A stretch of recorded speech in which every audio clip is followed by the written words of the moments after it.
On behalf of Akuno Senko for Bay, you know what I'm saying? Jay, where you at? We trying to help our people elevate. Hope. Hope. We giving them hope. We doing what we gotta do, you know. Every day, one step at a time, man. We gonna make it happen. Helping our people elevate. Yeah.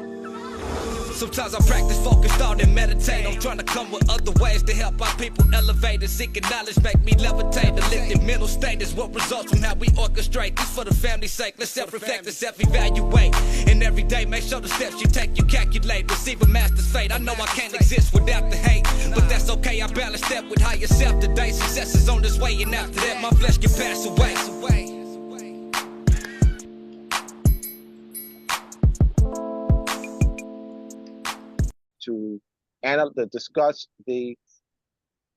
To discuss the openings, the statement to the people, and then that'll be ongoing. That'll be done many times over the past 6-7 months. You know, giving people if you spell out with clarity the plan of action. This is why I was saying to you earlier, Okono, that the misconceptions has inhibited the growth of this movement. I'm a Moor, but I'm not a United States citizen. But you didn't indicate to which. All right. I'm a Moor. I'm not a United States citizen. Now you just lost people because you just put a period there. You just lost people. You just put a period. You didn't indicate that you're part of a collapsed empire due to there's no clarity. And only because conscious Moore has been taught that this is United States is our government and we the people and 35 boards, and that whole misconception has inhibited the growth of this movement. I mean, Shim and I, over the past 5 years, have been addressing the misconceptions. And this is why it was extensive research on my part in dealing with so much time by necessity in dealing with the misconceptions. And so finding ways and being clear, so be clearing about what the United States is. United States is, you're not going to hear me say United States is a corporation. You're not going to hear me say that. I don't go there. I don't go there with that vaguity. You're not going to hear you may hear other conscious Moors, but you will not hear this conscious Moor say the United States is a corporation. What does that mean? All right, what's the difference between saying Buta Buta Buta or United States is a corporation? Neither one you understand. You're repeating that. You're repeating that. Congress is a creature. Congress is a creature of the Constitution. The United States Congress was drafted in the Constitution in 1787 at the Constitutional Convention. Congress legislates a corporation through an act of Congress. District of Columbia. How can that which Congress legislates be greater than Congress? Somebody has to explain to me by procedure, by the Constitution, not opinion, by Constitution, that Congress, a creature of the Constitution, drafted in the Constitution, Congress, through a legislative act, creates an entity, District of Columbia. Congress, all right. So you have a corporate entity chartered, 1919, state of Delaware, state of Florida. How does that become greater than Congress? How does that become greater than the United States that signed the Declaration of Independence in 1777? How is that greater than the United States that signed the treaty with France in 1778?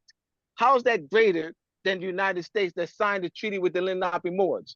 How is that greater? How is that United States greater than the United States that's in Article 1 of the Definitive Peace Treaty, United States bids. How is that greater than the United States that's drafted in the Declaration of the Articles of Confederation and Perpetual Union? That's what I'm saying. So that United States doesn't matter anymore? How is that greater than? See, that's what I'm saying. There's United States. Well, we got to start breaking this stuff down. So I keep this for the United States Corporation, United States Company, United States Corporation, United States Company, United States Corporation, United States Corporation. You're a bunch of poor parrots. Like there's no thinking. There's parroting. I don't see thinking. I see parroting. You're parroting it. And then, so there's no thinking in law that, well, United States is a creature. Well, this United States in 1787, that's through an act of Congress. Well, this United States in Delaware, that's in Articles of Incorporation. Well, how does that United States is greater than the United States that signed with the delegates, that drafted the United States Constitution? Like we're not thinking along that because we're listening to somebody. We're listening to somebody, and we think that somebody, won't say any names, that somebody is a credible source, and that somebody is just not in the States, but there's no teaching or law, so there's no analysis, there's no law analysis of even the history of the United States. There's no law analysis. And so now here we are, 1878. Now this United States is greater than the United States that drafted the Constitution. Because remember, they convened as United States at the Constitutional Convention. They convened as the United States. Article 2 of the Articles of Confederation. The United States of America shall be the style name. The United States of America shall be the style name of this confederation. That's in the Articles of Confederation. I mean, they were already still operating under the Articles of Confederation. The Northwest Ordinance was legislated under the Articles of Confederation. They met. This all has to be part of the analysis. And I know that it's not. It was not part of mine for 25 years. I was like everybody else. I was like the other like you keep saying, like you keep hearing these other. I was there. I'm no longer there. So I now see the folly in it. Whereas before I couldn't because I didn't have another lens. I had the misconception lens. So I was analyzing like other conscious Moors are still doing with misconception lens. I no longer do that. So I can clearly see that the rain cloud of confusion is gone. All right. So I don't want to belabor the point. I just want to stop, that I wanted to at least address that point, because that continues to hover over us. This parroting United States Company, United States Corporation. You don't never tie the United States to the Treaty of Paris of 1783. You don't tie the United States to the Articles of Confederation. You don't tie the United States to the Declaration of Independence. It's just now United States is a company. United States Company. United States. I'm gonna finish this. United States is the trustee and fiduciary of Spain, France, and Great Britain. I made a claim. My supporting evidence are the treaties that the United States has. The 1783 definitive treaty the United States has with Great Britain. The 1803 treaty that the United States has with France. That's the New England Purchase Treaty. The 1818 treaty the United States has with Spain. The 1898 United States treaty has with Spain. These are cession treaties, relinquishing land. Thank you. So that's where I'm coming from. So through those treaties, therefore, your fiduciary obligation. So the United States becomes the trustee, because the United States is now administering the affairs and protection of the Spanish land grants. the French land grants, the French letters of patent, the English letters of patent, United States. So the United States Article 3, Section 2 of the United States Constitution, when you have a state and a foreign state. So any land grants, any Spanish land grants, French land grants, English letters of patent is of a foreign state that was granted by a foreign state, foreign to the United States, Great Britain, France, England.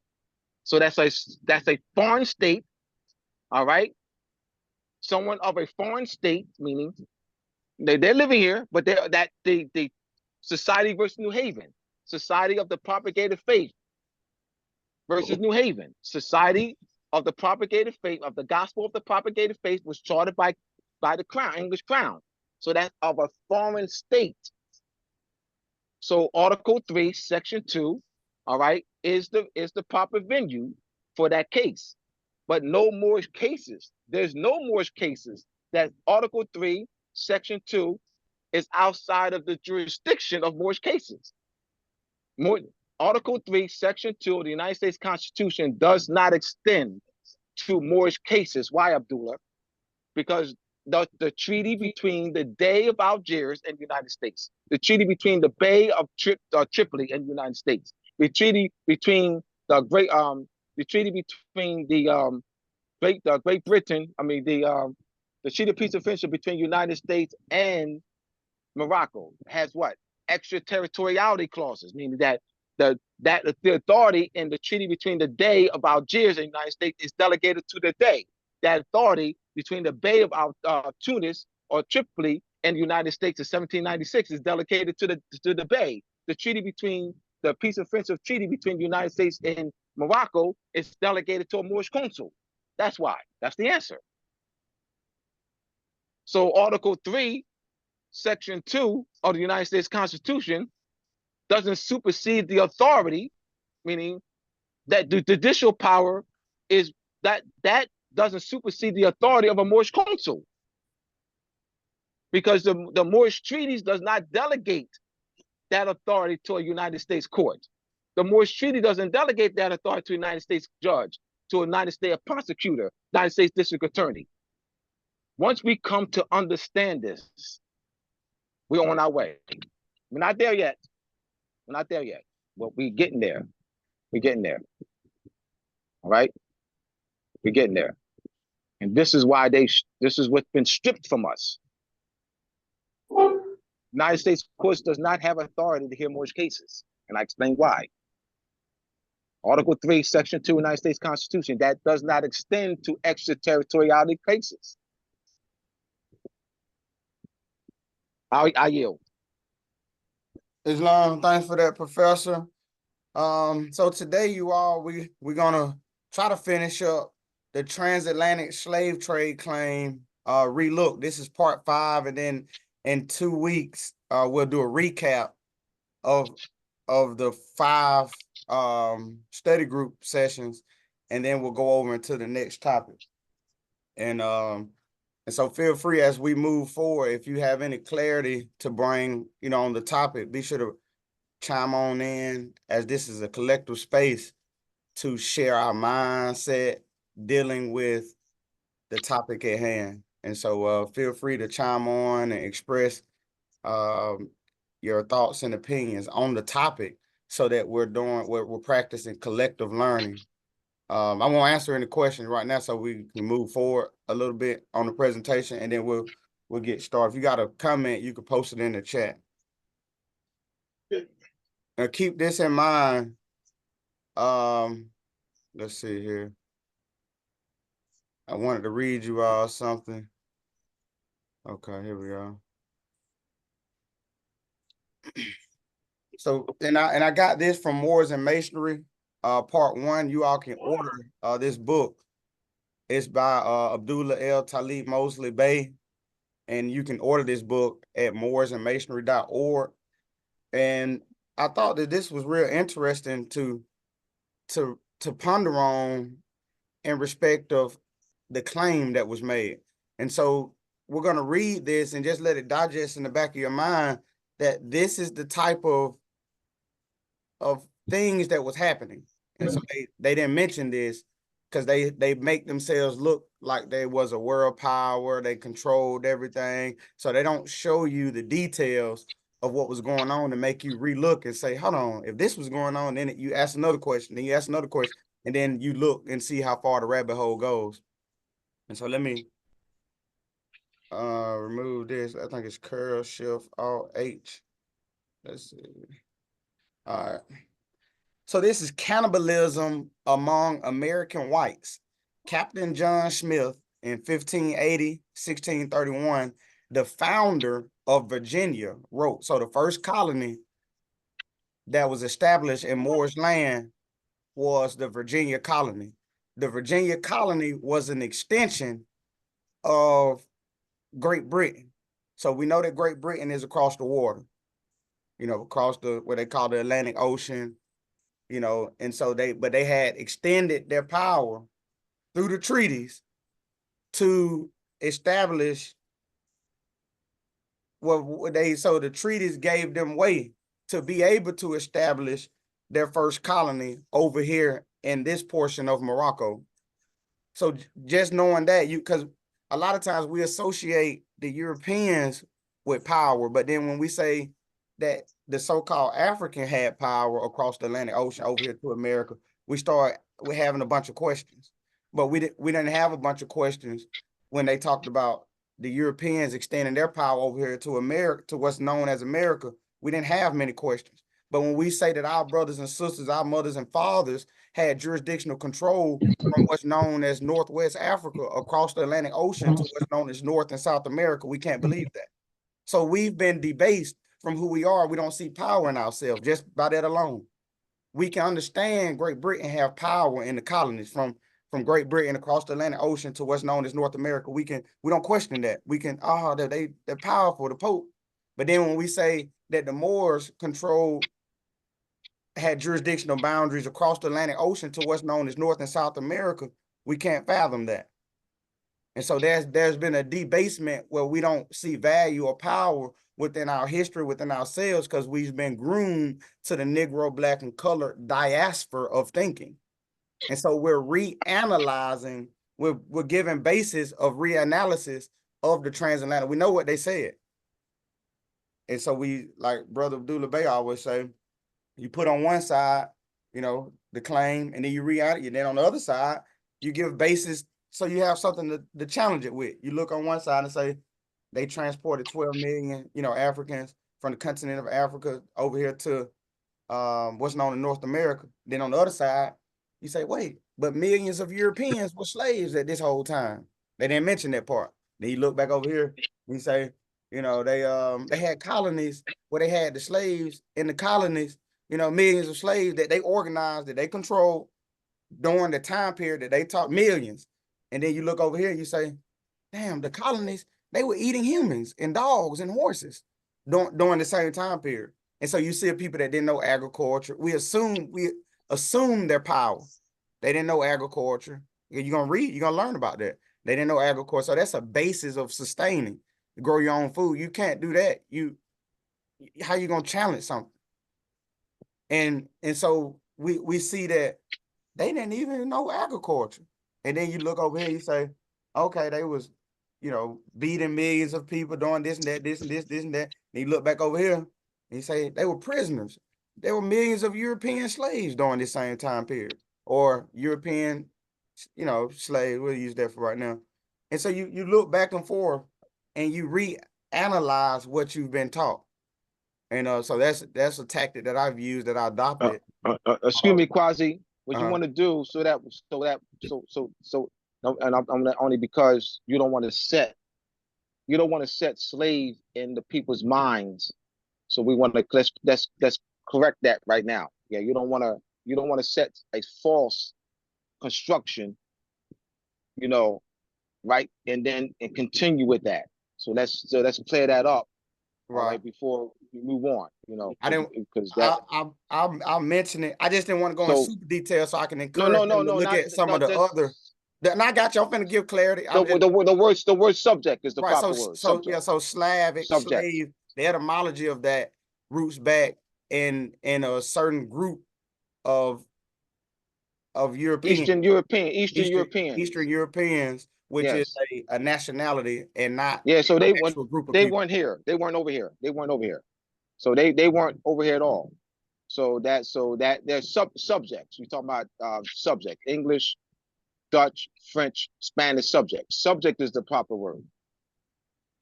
Yes. Islam. Subjects. And Yes. if you all Subjects. go to That's all. Hope, which Yeah. you'll see later, you all can actually go back and we went in more detail on that. We've had up, what etymology is, if you haven't heard of that, which is the study of the origin of words. And so we use etymology as our tool to look back. The word slave comes from Slavic, and like you mentioned, is an Eastern European. So they weren't actually over here. They're not over here, dealing. They're not included. Yeah, the slaves weren't bounded and chained. Slaves were not bounded and chained and transported over here.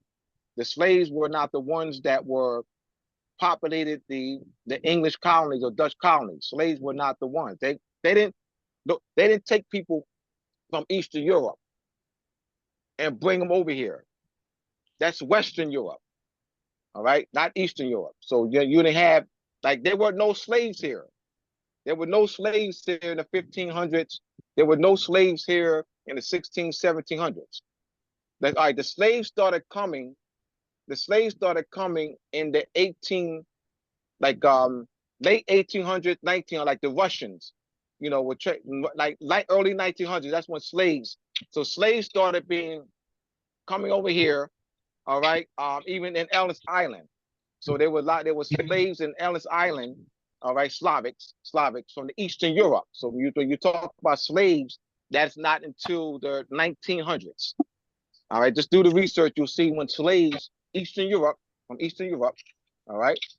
So I just wanted to be, because we want to set the proper, tone with the language for the people, because what's going to happen, Quasi, is people are going to listen to, which they've been doing, which is they're going to listen to this class, and they're going to be teaching, because they're using this class, they're using your lessons, and they actually are teaching from it. So you want to set the proper language so that it can reverberate throughout the land.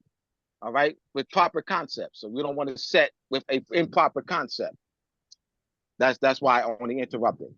Islam. And so you use that method of analysis. We have a question. The last study group was, how do you study? And so that's a good, just write the points out and contrast it on left and right, and do that with the transatlantic slave trade. And then these five study groups that we've given tools that you can use to write on the left side, write on the right side, and be able to decipher what you've been taught versus what actually happened. And so cannibalism among American whites, Captain John Smith, 1580 to 1631, founder of Virginia, wrote, "So great was our famine that a savage we slew and buried the poor, sort took him up again and eat him. And so did diverse ones another boiled and stewed with herbs, and one amongst the rest did kill his wife. Powdered, salted her, and had eaten part of her." This during the same time period that they taught you 12 million Africans was transported from the continent of what's known as Africa across what's known as the Atlantic Ocean to what's known today as North America. And we'll go in the study group, I think it's July 20 something. We're going to go into silent weapons for a quiet war. And we're going to look at this more in detail on how they're using words as a weapon, a political weapon, to usurp our power, with controlling, teaching our children. We can't, because we have no political structure. We can't grow and control our food system because we don't have any political structure. We can't control our resources and our natural resources because our political status.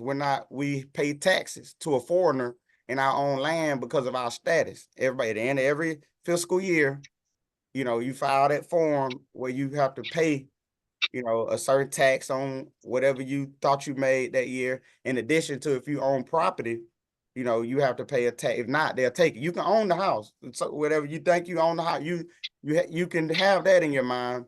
But if you don't pay the annual tax, they come take it.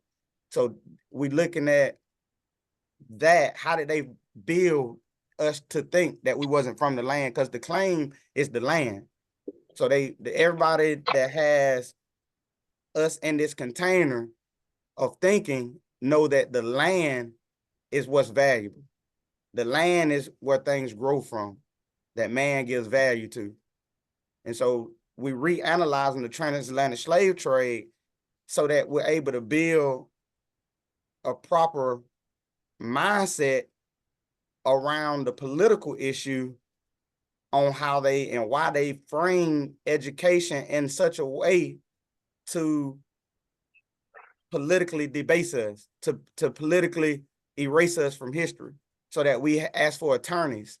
We go to court and ask for attorneys. We in the wrong courts. So the transatlantic slave trade claim is a seed that they plant into the youth. So we grow up without questioning it, because they taught it to you when you was at a stage of, you was in an impressionable stage. And so we grow up with these conceptions, these misconceptions that all this stuff was going on without ever really analyzing it. So we're reanalyzing the transatlantic slave trade by bringing out things like this. And so they were eating each other. And you'll see evidence of that back in history. I mean, back in Europe, you'll see evidence of cannibalism. And one among the rest did kill his wife. And I want to say I appreciate Professor y'all, because I know some of y'all listening, you know, may see it as, oh, you know, why does he do it like this? This is how we grew to where we are today with this information. So we're iron sharpen irons, and we, as the youth, we encourage the wisdom from our ancestors. We encourage wisdom from our elders. And so this is what's been missing. So when we talking, we're not at disagreements, we're being molded so that we're able to do what Brother Abdullah Bey and Shem them have done for us mentally. And so don't look at it from the wrong light, because it comes like that. That's what this is about. That's what we got to do. I just wanted to mention that. And one among the rest did kill his wife, powdered, salted her, and eaten part of her. The general history of Virginia. They didn't say that. They just talked about the colonies. They had slaves. They went in a position, well, you know, they went in a position based on this to be controlling millions of so-called Africans. It wasn't in a position if they were eating each other, you know. One man killed his wife to eat, for which he was burned. Many fed on corpse. So many fed on. So keep that in your mind. Remember, this is the initiation of colonies here in Morocco, which they taught to us was North America, but that was for a political shift. So it's not really North America, but if I can get you to think you in Walmart right now, if I could get you all to say that I'm in Walmart, wherever you are, you say, I'm in Walmart. All I got to do is give you the Walmart manual. So I construct the Walmart manual to benefit the beneficiaries. You're not that. You're not a beneficiary of the trust, the United States Constitution. And so if I can get you to believe that you're in Walmart, only thing I got to do is give you the Walmart manual. Now, when you argue, when you come to me to argue, you arguing that you're in Walmart. So I immediately know that that I know that you lost your mind, because you're not in Walmart. You're in Morocco. You're not in United States. It's a political container that was layered so that they could adjust the attack. It's like a sniper. You talking wind elevation, rain, you know, all this different stuff to calculate the shot. So they calculating the shot. They have to groom you when you're in at an early age so that they can calculate the shot. So they're calculating how we argue for our rights and our birthrights. And so we argue it through the Walmart manual rather than treaties. We argue it through the United States Constitution rather than treaties. We argue it through the Georgia Constitution rather than our own Constitution. And so they staged our argument. So they're calculating their shot for generations to come. So I just wanted to say that. And so this is your Tribal Dreamer Study Group every second and fourth Wednesday, from 8 to about 9:30, 10 p.m. Are you prisoners of war in your ancestral land? And then you have a book by Thomas Pellow, White Gold, and it's titled. Just read the title. You don't have to get the book yet. I'll get the book, but just why the title? The Extraordinary Story of Thomas Pellow and Islam's 1 million white slaves. What does that mean? I didn't know it was millions of European slaves. Oh, well, we know that there was millions of Europeans held in Moorish captivity.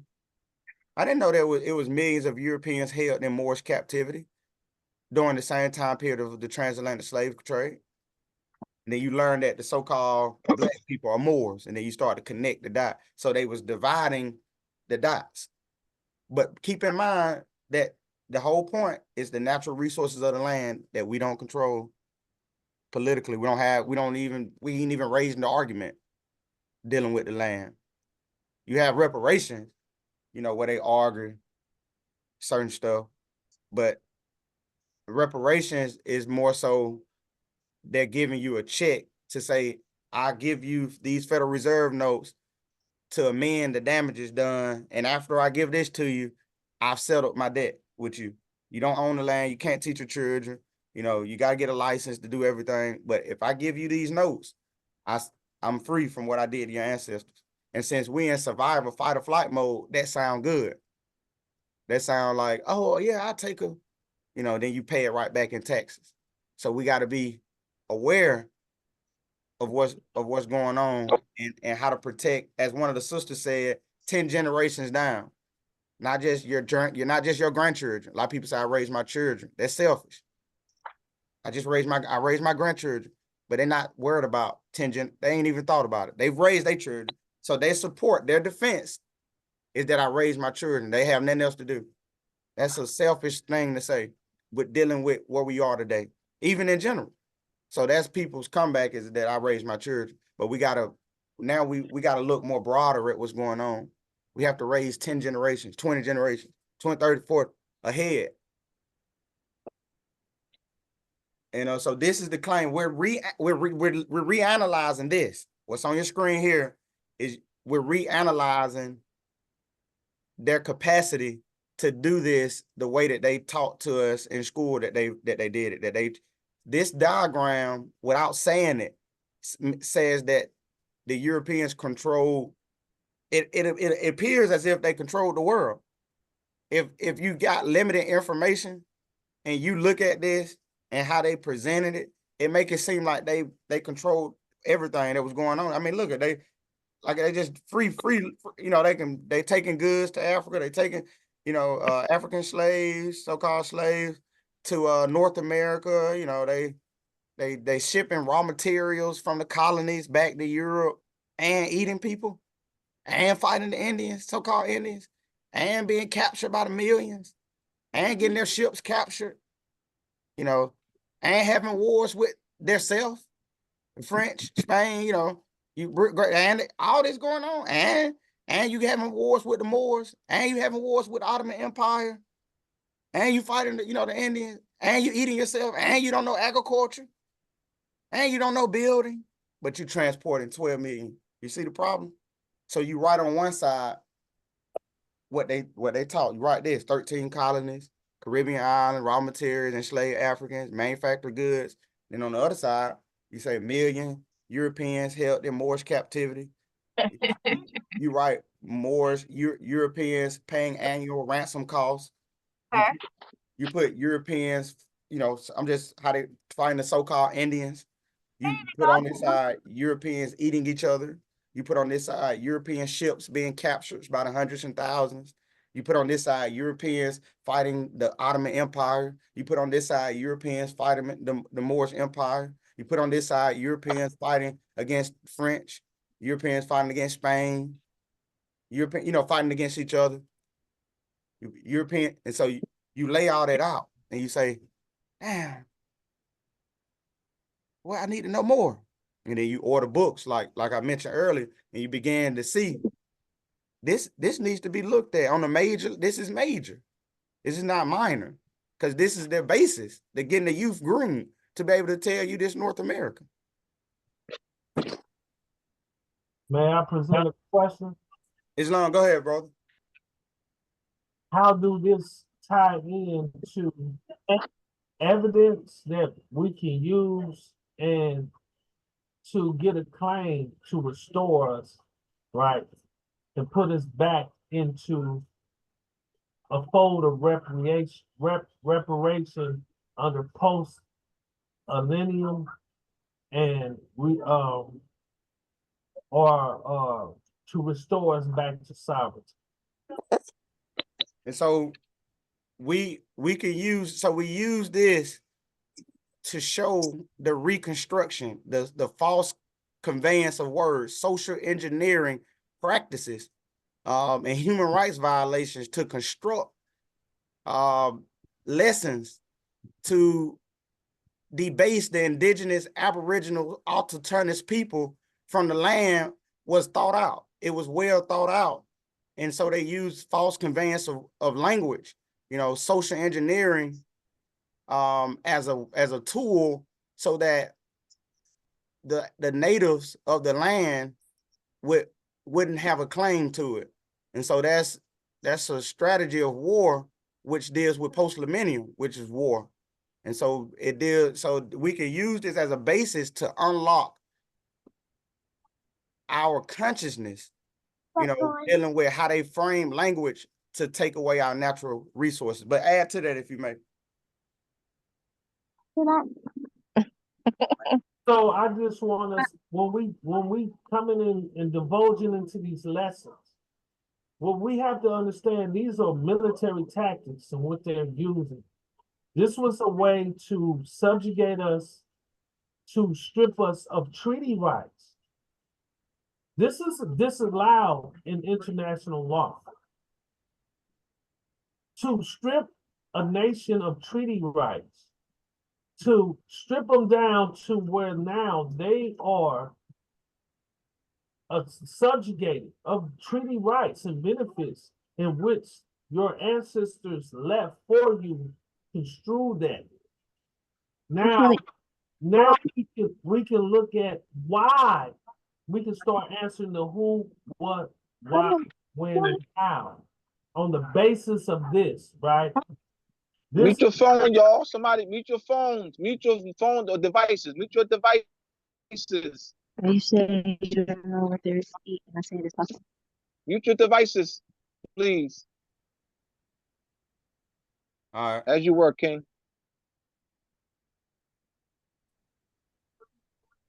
Go ahead, King. I thought I might have muted you, King. I was trying to mute whoever was. Yeah, you muted me. So this is very important because the devil is in the details. When he's breaking down these analogies, and he's breaking down and showing, hey, look at what all was going on. This is an impossibility of what actually took place. So we can show this is birthright theft. We can show this is stripping of nationality, denationalization. We can show now the relationship to why this Atlantic slave trade story had so much, why and who was pushing this, and for the purpose, right? Now we can start tying these things all in together. That was the purpose of us doing these classes, to better put this together. Now we got the tools. I want y'all to just pay attention to what Brother Quasi done tonight. Look at, and don't just entertain yourself with this. Look at what he's bringing. Look at the material evidence which he's bringing. Look at the work he put in. Look at and honor this, so that when we go and break this down and we can show this, we have standing. This is very important. This is why when we have these things, I'm trying to associate this with international law, trying to show us why these things are so important.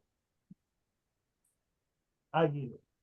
This is important, King, that you continue. King is the chair of the Moorish Investigative and Research Committee. All right, those who are on, your meeting this Saturday at 3:00.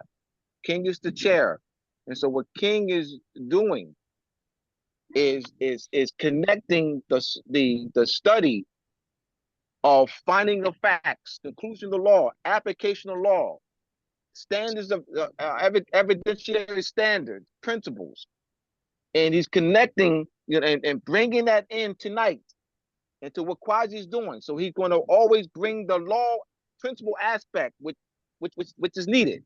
All right. So I appreciate that, King, and continue to do that. Islam. All right. And of course, so yeah, okay, let's see. And so this study group, Tribal Ujima Inc. is a nonprofit. You could go to the website. It's not the end goal. It's just a vehicle tool that we've been using. Go to our website and see some of the programs and the different things that we're doing as part of the outreach method. It's just a vehicle for outreach, but it's not the end goal. It's not enough. It's not good enough. A 501c3, we understand that, but so we're using it as a vehicle to better our position that we're in now for us getting funding for our garden. And we've been successful. We're just trying to grow food, so we're using that as a tool to be able to encourage the community to grow food and then tie them in to how do you politically protect the food, because they'll use legislation to say why you can't do something. And so that's our part of how we're reaching. The end goal is to teach them, but we're using the garden as a tool to get people to the garden, build trust. We don't have trust in each other. We're always looking for what he messed up with. That's the mindset we got. And so we're building trust in the community with our various programs. You can go to that website and check it out. This is Miss K. Bell. We was at a conference in Waco, Texas. And this is the National Women in Ag President of Waco, Texas, K. Bell. And you see myself building trust and collaborating with people in agriculture all across Morocco, which they think is North America. But I'm building a bridge that I can cross and be respected, just trust-wise, because they see the work, they see the efforts. This is a scale. So we're practicing when you do start your garden, you want to practice good harvest habits to be able to see how much you harvest. So this is just a simple picture. I just, we've harvested over 400 pounds. We've grown over about 400 pounds or more as of today, from our small garden. We have other gardens that we'll be putting up everywhere. And so, but we had to slow walk it. And so this good harvest practices to have a scale. So when you do harvest, you don't say I just growed a lot of food. You want to say I grew 10,000 pounds of food. That's how you lead the talk. When you're applying for scholarships or asking for funding, you want to be more precise, and then you'll get it. There's people just going to challenge you. They have other questions that they feel as if you can't answer. So this is good harvesting practices when you start your community garden. Documentation. This is our care package initiative, where after we grow the food, we're not done. We package our food, and we donate it to the community, homeless people, and those that are not homeless, members of our organization, to show them what healthy food tastes like. This is our grocery run. We went to the grocery store. Our garden is a grocery store. And so we box them and we show people what it looks like to grow it, package it, and eat it. So we show the whole process. And that's what we're teaching. And the boxes are free, but we do ask for donations so that we can give more boxes, and we begin to grow and have more outreach and solving the issue, which is food deserts. We just because it's in the grocery store don't mean that it's food. It's genetically modified. They've used legislation, the FDA, to justify approval of certain products, and material that they put in your food. So they put into your poison. You don't have food. And so So yes. And so this is brother West, a master gardener. He's about 24. He motivated me. I met him in Waco. He may be on today. And so he was interested to learn more about what's going on with our history and political protection. And so he may be on today. Wonderful brother. He sells microgreens. He grows his own microgreens and to push health. And so we're going to be connected with him, helping him in whatever way he could be helping us in ways. And so I don't know if you're on, Brother West, if you want to briefly, 2-3 minutes, just talk about what you do. And then we'll go to the next slide if you're on.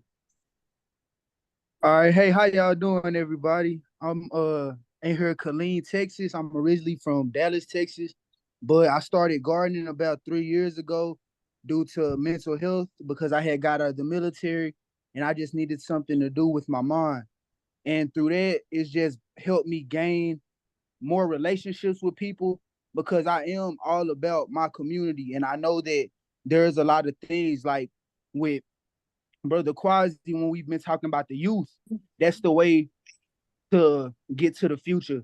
So that's one of my biggest things. I just want to learn from you guys because I know that whenever we are together, we're stronger and we could get a better impact because together we stand, separate we fall.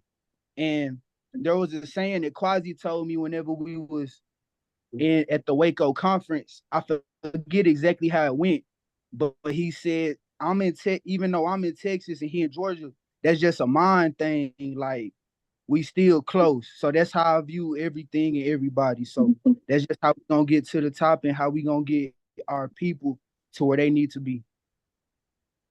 A very powerful young brother doing the work, involved. And so y'all heard from him yourself. So we are building, we are doing community outreach. And so we continue on and begin to start other study groups that you all that's listening will start study groups, and so we continue doing the work. There's a little bit at a time, let it be natural, and we'll be all right.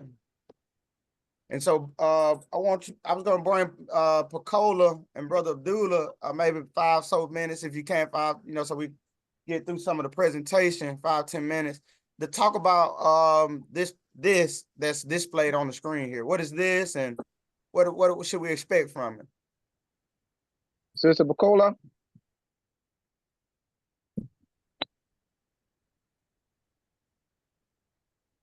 Islam, everybody.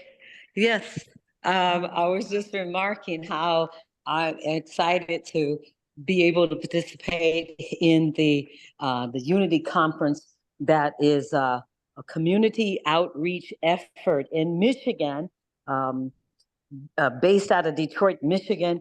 Sister Mia Moore and the crew are hosting Brother Abdullah as a speaker. Also, he's going there to share the knowledge within his books, which Moores, if you do not have a copy of the book, at least 1 or 2 of them, you should get them to understand where we're coming from with the evidence of who the Moors were as an empire and as a global power. It will show who we were. This helps to dissolve and rectify the history that we came on the slave ships by the millions. So I'm excited to be part of the conference. I'll be one of the speakers, just giving my 2 cents and encouraging people to support government, good government, temporary government development, so that our people have a voice in the situation in which they're endeavoring, i.e., we're currently in America enduring the colonial system that we don't know we're in.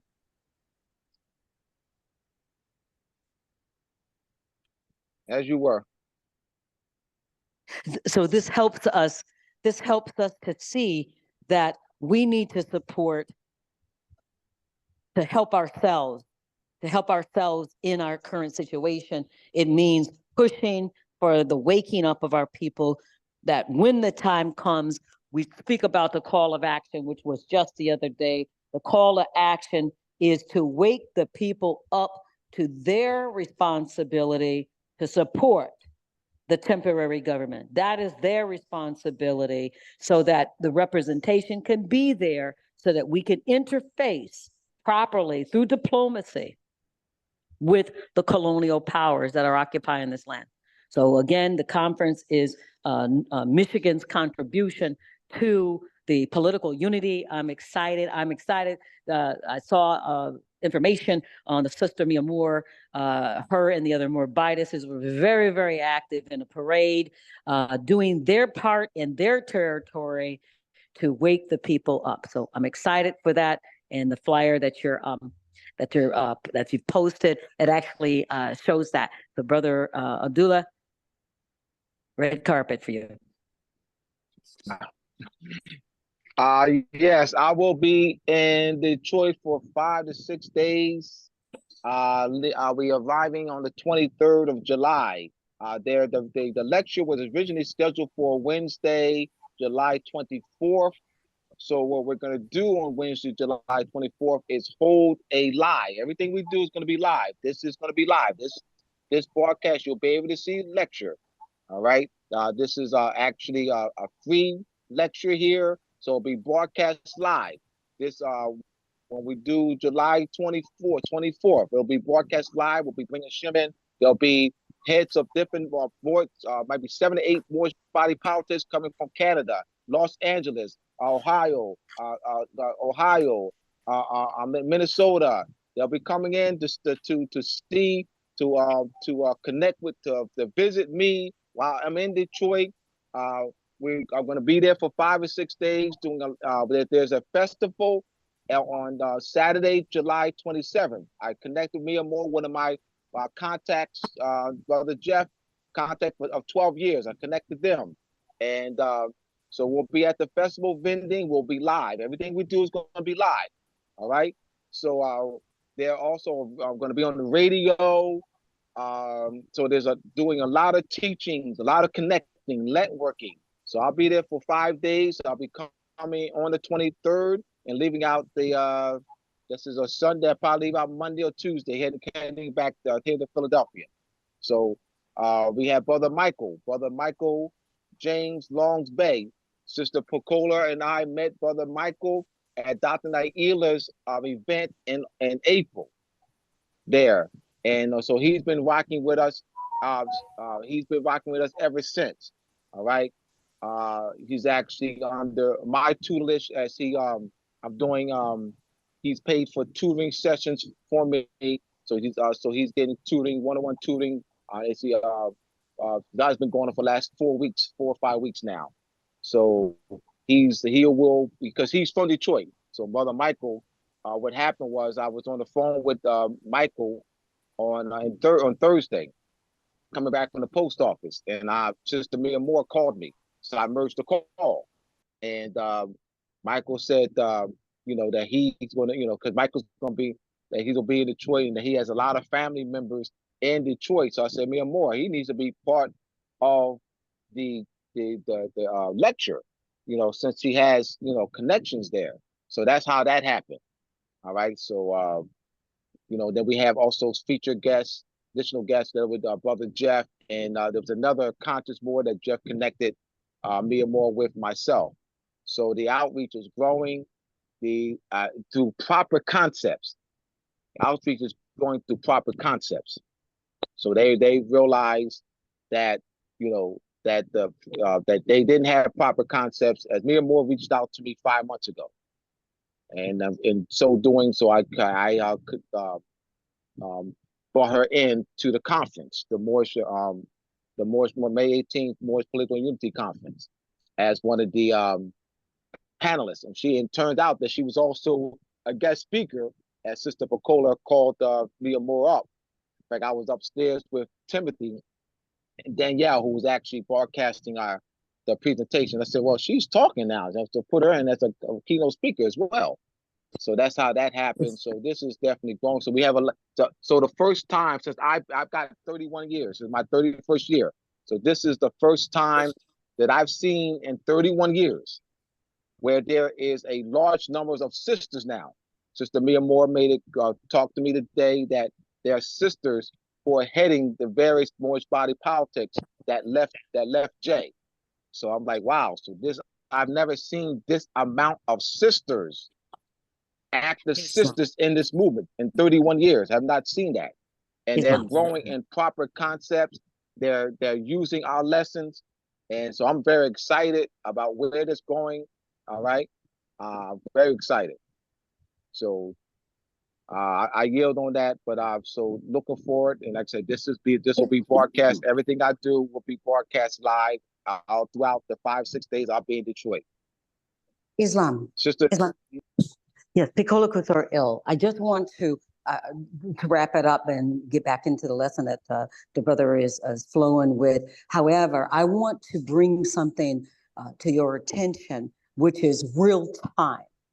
And it is also relative to the fact that we as Moors, as we wake up, we will be encountering other Moors that have been injured by all the false processes, the false narrative that other Moors have shared, whether it's sovereign citizen stuff or either some new Moorish trickery. The bottom line is that you need a nation and a protection of a nation to represent a people. In our case, we are a people that have been covered up. Our identity has been covered up, and we do not have a parent that's representing us to interface with the colonial powers. We are nothing more than subjects underneath their colonial rule in this country. This is the reason why the political unity is coming to fruition. We have to do it. We have to push amongst ourselves, and we have to make the awareness. I bring this up and I put out the challenge also that as we are helping to make awareness of political unity, people are injured because of processes and people are in situations. I would liken that the group that we are developing now in our community outreach is a family group. I know we don't like to use that term, but let's just be real. We need each other. We need to use each other's resources as we're trying to wake up. As most of you know, I already laid down my situation and my devotion to the Moorish movement. It was laid out and it was expressed at a 200% maximum in support of the Political Unity Conference, which we did. So I'm saying to you Moors that there are Moors that are coming into this movement that needs assistance. Now, I know Brother Quasi had mentioned that we should be doing or trying to get some funding available. I suggest we make this happen. We make this happen because we have people that are facing evictions that are Moor, that need help. Does it mean that I carry the burden by myself? No. Does it mean that they should carry the burden by themselves? No, because we're all victim of a colonial system which has never been designed for our success. So we will need to get some funding available for Moors to pitch in if we can for people that are facing crises. We have Moors that are pushing for the Moorish movement. We have Moors that are in crisis. This is the reality. We have to do something as we're building this government structure. If we're building this and we're educating and we're teaching, in real time, people are suffering. So I'm putting that out there that we need to create something sooner than later, because I've got at least 2 situations now where Morbiduses or other Moors are in dire need and they know who they are. So I yield on that. And thank you, brother, for the platform. Peace. Peace, Islam. And so helping our people elevate it is I'm gonna update it because the subscribing is going up. So you all are subscribing, but stop what you're doing now and go ahead and subscribe. You'll see various study group sessions posted on Brother Kono's page, in addition to interviews, dealing with gang activity and just success stories, and things that's going on in the community, help you better relate to the issues that's going on. So it's a very powerful channel. It's growing. So you can be a part by subscribing and having a friend or a close person next to you to subscribe as well. And so you'll see these study groups will be posted on there, as well as a Kano study group, which will be tomorrow. And so you also have study groups every second and fourth Thursday. So you got every second and fourth Wednesday and second and fourth Thursday. You got Morris Mondays. We got the investigative committee, which is not for everyone. But know that we're working. A lot of stuff is going on. And so yes. And then you have Moroccan Post Media, School of Government and International Law. Like I said, these are old snapshots, but you can subscribe. You can get free courses and classes that'll explain a lot of the questions that you're gonna have. And so you can subscribe there and use that as a tool to continue to educate and learn. So back on the transatlantic slave trade claim, this is a different diagram, and this is coming from Key Facts Britannica, transatlantic slave trade. And so we talked about that slide earlier, but you'll see they saying that cloth, guns, metals, and alcohol was being transported from Europe down to Southwest Africa, the main source of what they call, through distortion, enslaved people. And so we're re-challenging that. The last study group, we went over the objectives of the Moroccan Post School for Government and International Law, National Education, and Community Outreach and Network. So go back and watch that video, because we're gonna deal with each point and begin to help. You know, we got to facilitate study groups. So we got to figure out, if we got 30 people on, why is it not at least 5-10 study groups going? What's the holdup? What's stopping them? So we'll deal with that, at a later time. But know that this is the objective, so you don't have to guess what we're doing. You just look at it, point for point.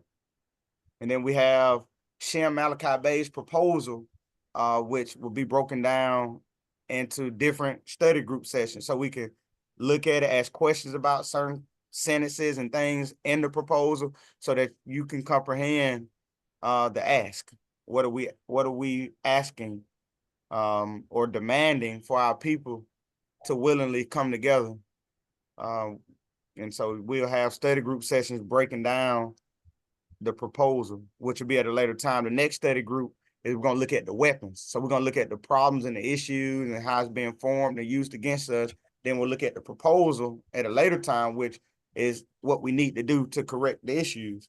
And so, but the next study group after the recap will be silent weapons for acquired war, color of law, annexation, and things of that nature. And so we were looking at the coats of arms, and it just to bring it to now, so we can, so the coats of arms, you had a European aristocratic families and coats of arms. You'll see Moors on their coats of arms, melanated, dark-skinned people. And so that means, so like, if you were going to start a business and somebody asked you, I'm just trying to, so you can connect it, to start a business, and what's your logo? You're going to pull from the logo that represents the business, either the business that you're doing, or the logo just has a deep meaning for you, or either it's going to resemble, like my business, the smoothie business. So my logo represents a smoothie, stuff with fruits. And so the coats of arms, you say, so this had to be something that was important for it to be put on it, to be displayed on the coats of arms. And we'll look at more coats of arms, and we'll start to look at culture. And you say that, oh, okay. And then you look at the Hudusini, the great binding law of peace, their constitution that they formed. You'll look at culture within it, that they looked at nature. They used nature to convey meanings. And then you'll see in the coats of arms, you'll see nature. And so we just compare this one side, other side, and just kind of looking at it and connecting the dots. This wasn't the whole, this is part 5. So you got to go back and look at the other ones to see the other evidence that was brought forth. But just leaning on this right now. And so the coats of arms is a reason why they got it on, or why it's there. And so you'll see that the Moors were actually prominent figures in ancient history, even honored now in current. And so coats of arms we went over last study group is the distinctive heraldic bearings or shield of a person, family, corporation, or country. Heraldry, the science and the art that deal with the use, display, and regulation of hereditary symbols employed to distinguish individual armies. So what makes, just by vision, what makes your business different from another business? You know, they're gonna look at the logo. Oh, all right, this logo is different from you. So you can tell the different people patent and copy, you know, they patent, you know, logos and different things. But so there's a sense of importance to it. So I'm not saying that this is equivalent to your logo of your business, but I was just trying to contrast and correlate that you wouldn't use a logo unless it had a meaning to it. The coats of arms, the heraldry was not just randomly placed on the coats of arms. It was because that there was a significance to it. And so some of that significance is to distinguish individual armies, institutions, and corporations. Those symbols which originated as identification devices on flags and shields when you're traveling the ocean, when you're going into different ports, you know, so you have a flag, you know, that represents the political structure which you're under. That's known, you know, throughout the nations of the earth and established through treaties, the relations of it. Those symbols which originated as identification devices on flags and shields are called armorial bearings. Strictly defined heraldry denotes that which pertains to the office and duty of a herald. That part of this work dealing with armorial bearings is properly termed armory, but in general usage, heraldry has come to mean the same as armory. So you have another coats of arms. You see the fez. So why the fez though? Why is it not a hat, a snapback hat, or, you know, just something else? It resembles a fez. So you begin to look at what the purpose behind stuff, cannons, you know, and different things. Why certain stuff on the coats of arms? See, red flag, you know. It could have been an orange flag, you know. Could have been a green or yellow fez. So you got the Moors coats of arms, you know, again in the European families. See Moors on they're melanated people on the coats of arms.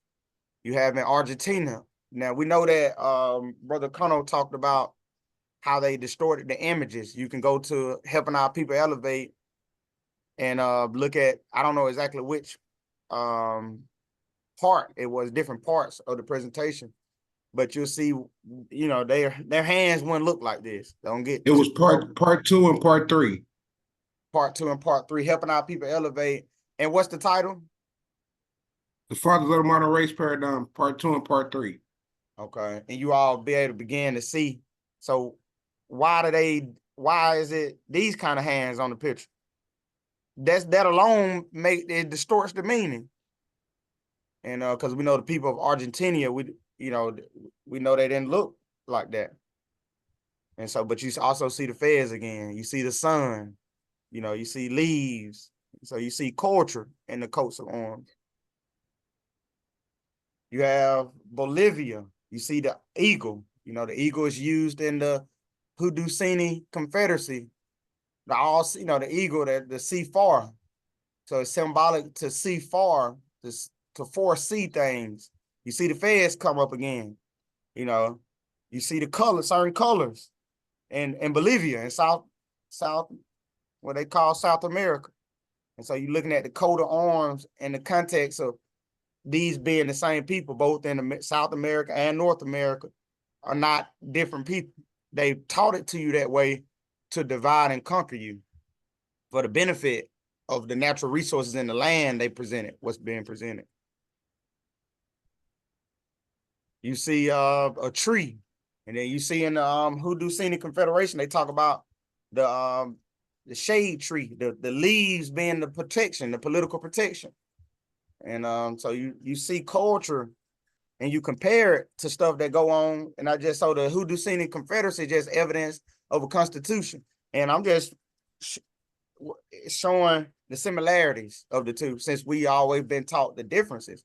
You know, long hair, short hair, big and fat, this, you know, light skin, dark skin. Now let's look at the similarities. And then you have in Brazil, you know, another coat of arms. You see a star. Why a star? Why not a circle? You know, why not a square? And then you begin, you know, to learn about how we use agriculture and the stars, how we use the stars, the astronomy, you know, for agriculture, you know, for navigation and travel. And so the stars are prominent in culture. It's not just, I'm just going to randomly just throw a star on there. I'm not saying that this is it may have been modified and manipulated a little bit, but you see why the stars show up though. So I mean, that's way in South, what's known in South America, ain't got nothing to do with the United States, you know, associating stars with the banner or associating stars with origin with the banner. You know, so stars are embodied in culture. Then you have the same place, South America, the Olmec civilization. This is how the people look. So that image that was shown of the light complexion skin is a distortion. That's a weapon. Images are weapons.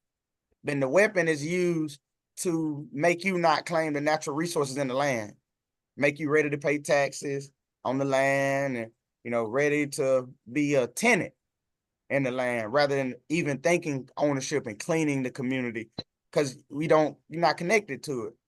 And so so this how the people look. This is architecture. And this is an artifact, stonehead, that was found in South America of how the structure, how the people look. And so you say, dang, it look like somebody I know. And then you have in Colombia, you say, God, they got another fest. So what's going on with this? So they go another fest. You see, you know, certain colors. You see an eagle again. What's up with the leaves? You know, those leaves that the eagle's holding in his mouth. Why you see that? So you see nature. Everything you're looking at is nature. You know, and so we see that nature, which is astronomy, astrology, all that's tied to nature. You even see in the Declaration of Independence where they talk about nature's God, nature's law. And so we see in the coats of arms law. You see nature, you see culture. And so we're gonna connect that to the Haudenosaunee, what they call the Iroquois Constitution, and look at how what's in the coats of arms is written in the language. Cater, you see the eagle again. So you see coats of arms that's similar to one another, that resembles an alliance.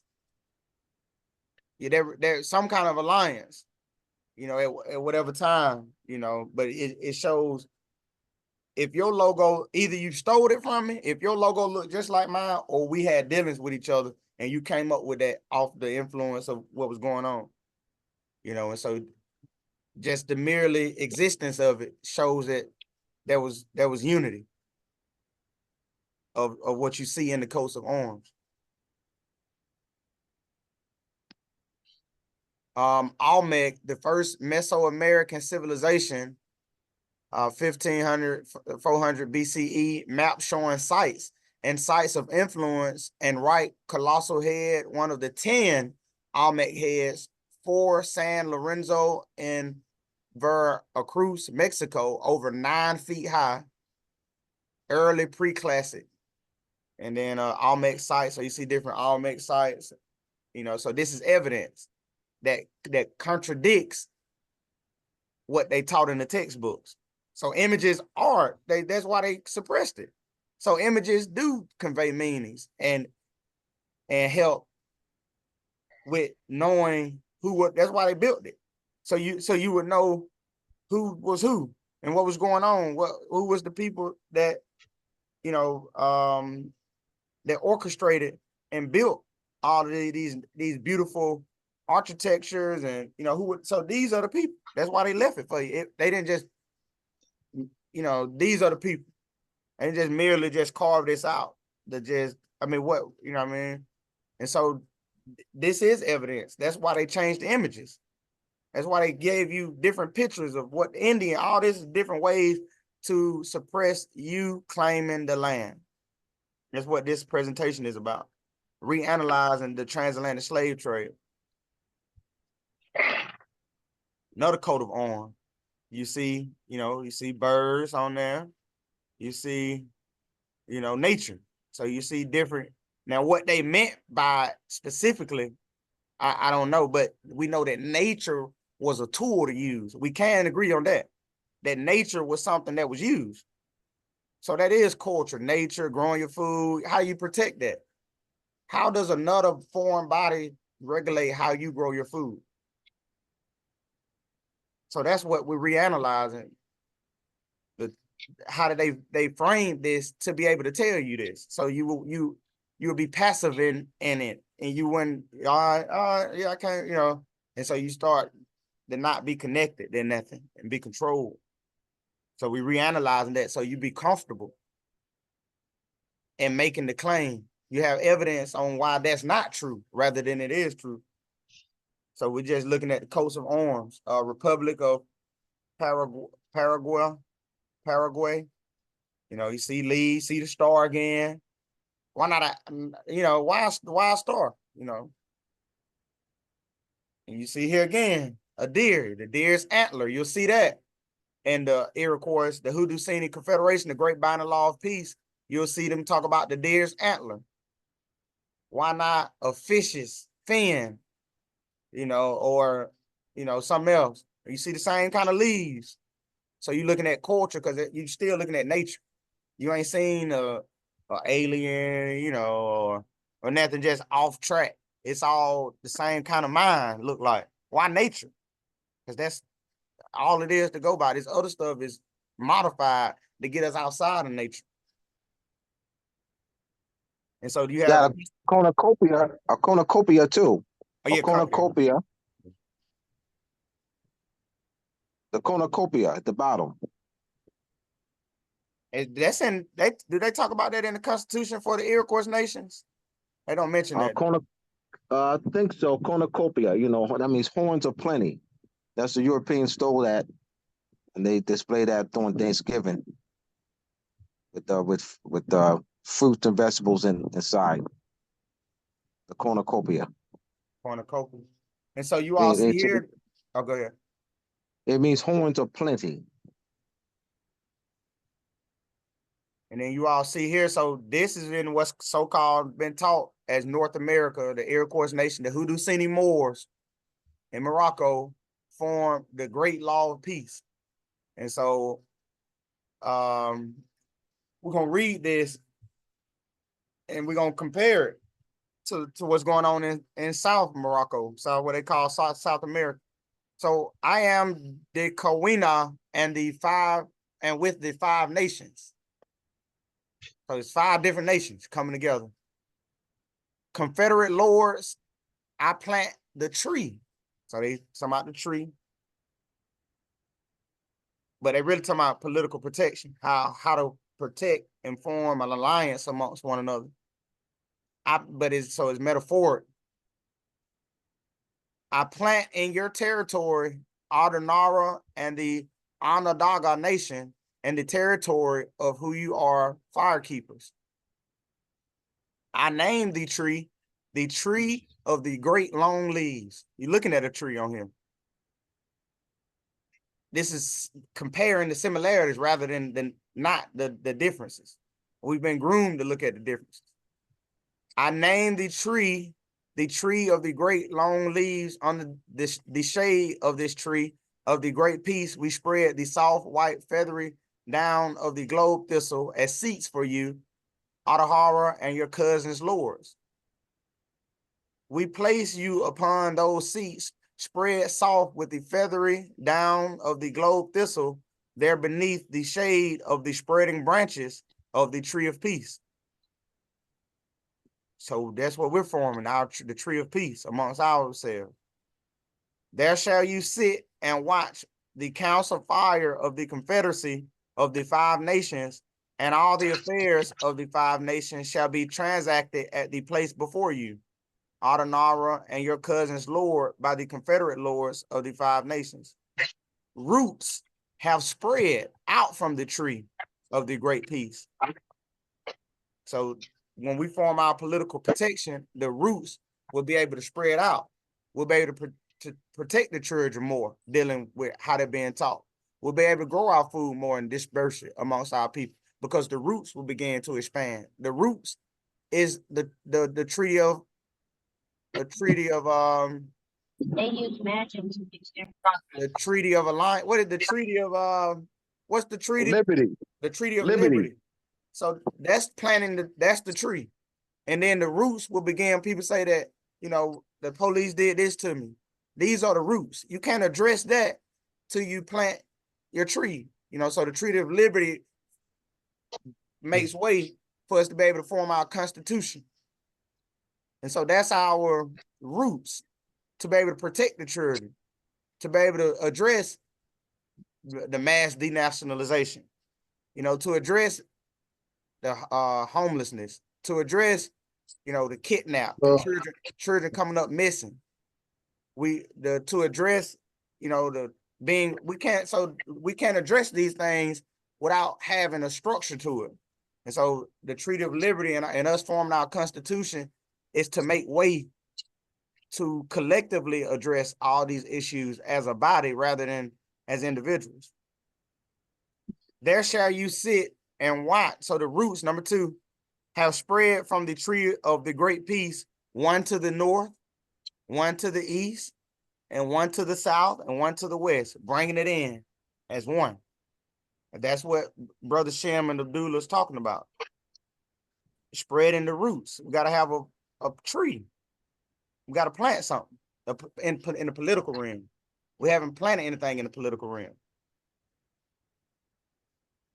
If any man or any nation outside the 5 nations shall obey the laws of the great peace and make known their disposition to the lords of the confederacy, they may trace the roots to the tree. So that means other unconscious Moors can also be a part, but we first, as conscious Moors, have to form the protection.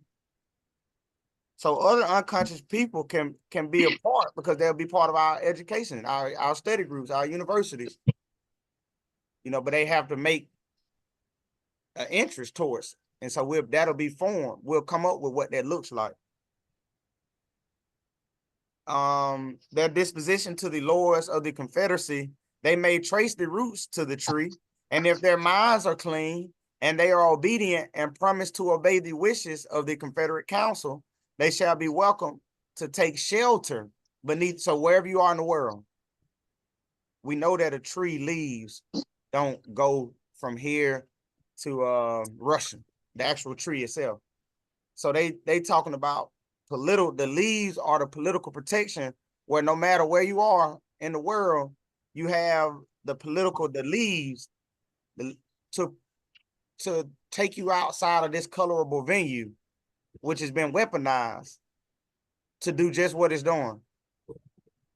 We place at the top of the tree of the long leaves an eagle. So now you say, damn, I seen the eagle in the coats of arms all across South America. Now they're talking about the eagle in North America. What's been taught as North America. They made it seem like all these people they didn't have nothing structured. And so now you're like, dang, you reanalyzing what they taught you. A lot of questions gonna start coming up. If he sees in the distance any evil approaching, any danger threatening, he will at once warn the people of the Confederacy.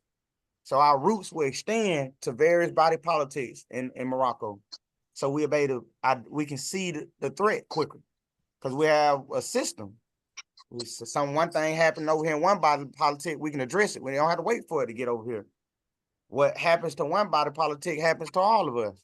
So we'll be able to, we setting up so we can see any evil approaching. We can't see even the evil approaching because it's just a bunch of YouTubing. There's no connection.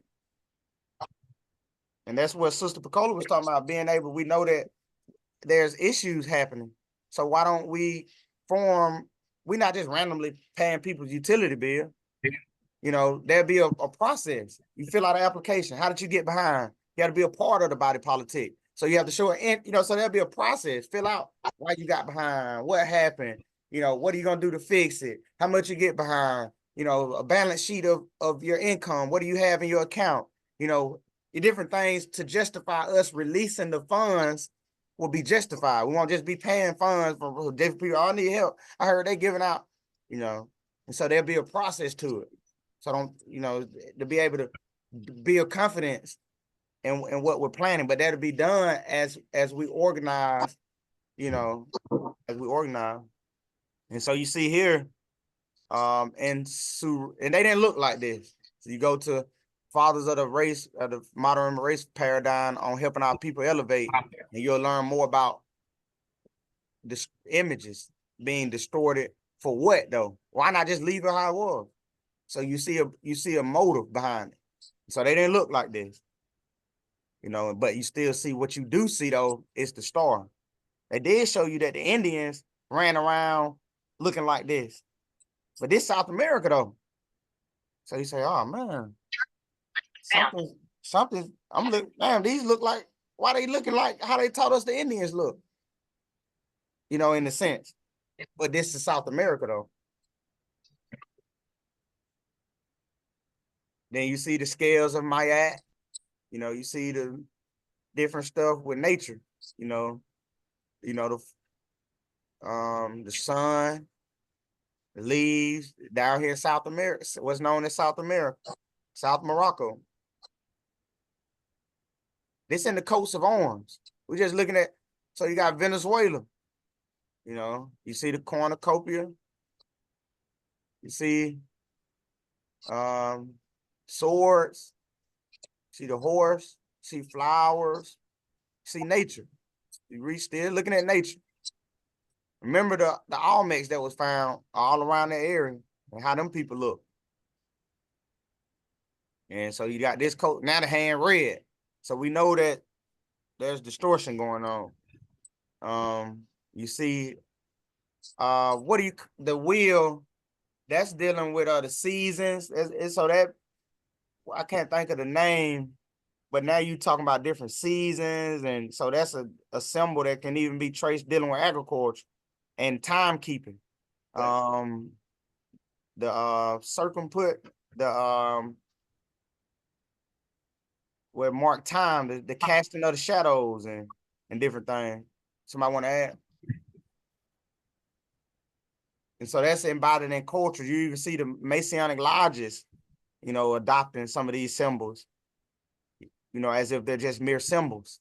But as you can go to mooresandmasonry.org, it's a couple books that demystifies these symbols as if they're just symbols. They're actual functioning devices that can be used, you know. And like I say, so that how a clock originates is dealing with the point within the circle, and the casting of the shadows is the origin of the clock. And you'll see it looking like this symbol here, the casting of the shadows. So that's culture and that's timekeeping in the coast of on. Now, it may be other meanings associated with this, but you can trace this back to that though, that concept. Then you have Jeremiah, which we addressed in the later study group of King James.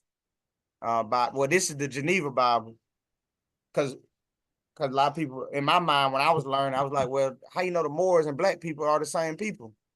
I know that we saying the Moors did all this stuff, but maybe that's not the black people though. There's somebody different. That's what coming to my mind. And so here's something brief that you can look at. There's other chapters that talks about this, but in the Geneva Bible, it says, can the black Moor change his skin? It says, can the black Moor change his skin? And then when you fast forward to the King James Bible, it says what? Can the Ethiopian change his skin? And so that's just something I inserted from a previous PowerPoint, just so you to give you something to think. If you caught up in the King James Bible like that, you can use it to kind of see what's going on. And so the so-called Moors, so-called Negro, Black, Ethiopians are Moors. And you'll see wordplay being used, but remember the purpose. Remember, so keep in mind the transatlantic slave trade claim. So you see the geographic names changing. You see political identities being applied to people. And so, but for what? To take away, like Brother King said, their treaty protection. There's no obligation to Black people with the families and nations, Negroes. You can be treated, you can be treated however you're gonna be treated. And nobody cares really, because you agreeing to be something that never existed and you don't even care. And so that's the result, is what we see in the community. Since we don't care and it don't matter, then you got to go by the result then, if nothing matters. And so you see Obama walking out, and then you see the Moorish flag. Let's see. Then you see there's a book. I actually got this from Moors and Masonry Part 1, which you can get. They posted it in the comments, moorsandmasonry.org. But in this book, and we're just gonna read the title. Look at it. This is during the same time period of the transatlantic slave trade story. So how is it that, you never really fathomed that it was European held captive? You never really thought of this, that they were held in bondage by the hundreds of thousands to the over time millions. You never thought that this was possible. And so in this book, there's the story of Britain's pursuit of empire and how its soldiers and civilians were held captive by the dream of global supremacy, and by Linda Cooley. Then you got another book here on the left side, British Captives from the Mediterranean to the Atlantic. British captives. Remember, the United States didn't exist. They are the British. The United States subjects, they declared their independence by saying they are British subjects. And then you got the Treaty of Paris of 1783 that talks about their positions, how they will operate after their independence. They got heavy prayer. We didn't pray. Is that Ronald? Somebody mute for me. I try to mute you. But somebody mute. Shem, mute your phone.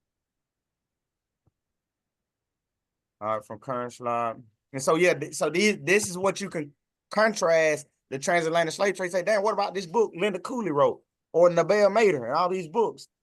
Well, they ain't say anything about hundreds of thousands and millions of European captives held in Moorish captivity during the same time period, though. They didn't mention that. So you write that on the right side, British captives, Linda Cooley, write Nabel Mader on the right side. On the left side, you write the other stuff, 12 million slaves, the colonies and all that stuff. And then you look at it. And that's how you form your study group. You say, I'm going to form a study group just off of whatever this is today. And then you can do your due diligence.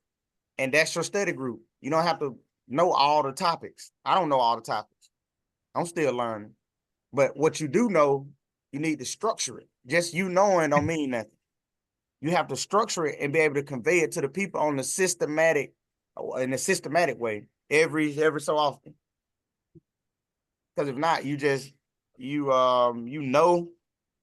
But if I know there's a bomb in the room and I don't tell you, how helpful am I? Nabel Mader, Curl Alt Shift H. British captives from Mediterranean to the Atlantic. This is an excerpt from that book. Although there were collections for captives in Easter of 1579, which continued throughout the reign of Queen Elizabeth. It was with the establishment of the charter companies, the Turkey Company in 1581, later renamed East Levant, and the Barbary Company in 1585. And the investments, that's what Sister Picola was mentioning earlier. Are we investing or are we just talking? I know that we got to talk, but are we investing into what we're saying? Do you, every study group, that you accept the challenge or not? You know, either did you put 50 cents in a box? Did you put, 50 coins in a box, a dollar note? Or, a note, did you put one note in a box, 10 notes? We need to be practicing that. We need to be praying. Every study group, put it in your own box and dedicate it to what's going on until we figure out how we're going to do it. Don't wait till we say we need now send the money here. I already do it now. 50 cents, a dollar, a note. Put it in a box. Know that the time is coming. Don't wait. Over 30. So today we will have 30 notes. We have 30 notes put in the box. Tomorrow, then we got 60 notes. And then now we got, so then when you all start a new study group, you begin to see it's gonna take an investment. You can't, oh well, Dula didn't do this. Shem didn't say that. And then that's why no, you get involved and we help push it. It's already laid out. And so I'm just taking that because you see that they knew they were eating people and they knew they had to invest. We know all this, God of the earth, and we don't know that. We're not acting, or we don't know we need to invest. You ain't got a note. You don't have a note to do this. So that's the problem. Not what we're going through. We got to get serious. Investment in commercial shipping, that the issue of captivity came to a national and royal attention. Capitalists with friends in Greenwich Palace, Parliament, and the Privy Council complained about the loss of their ships, cargoes, and sailors.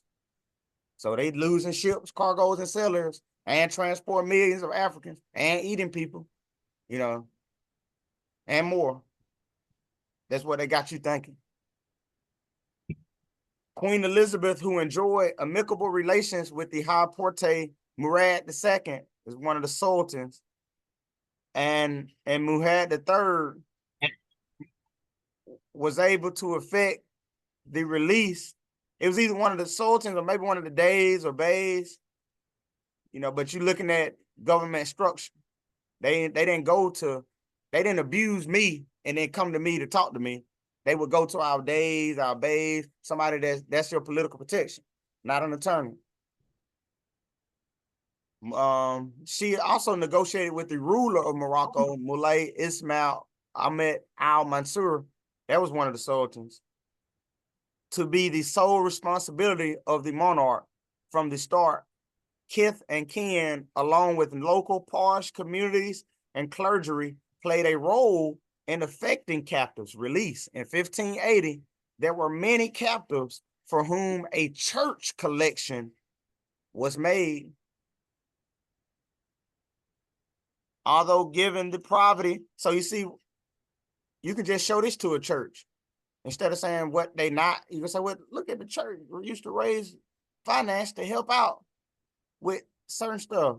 You could challenge the church certain ways, just try to get involved with them instead of, in a way where you can't collaborate with them.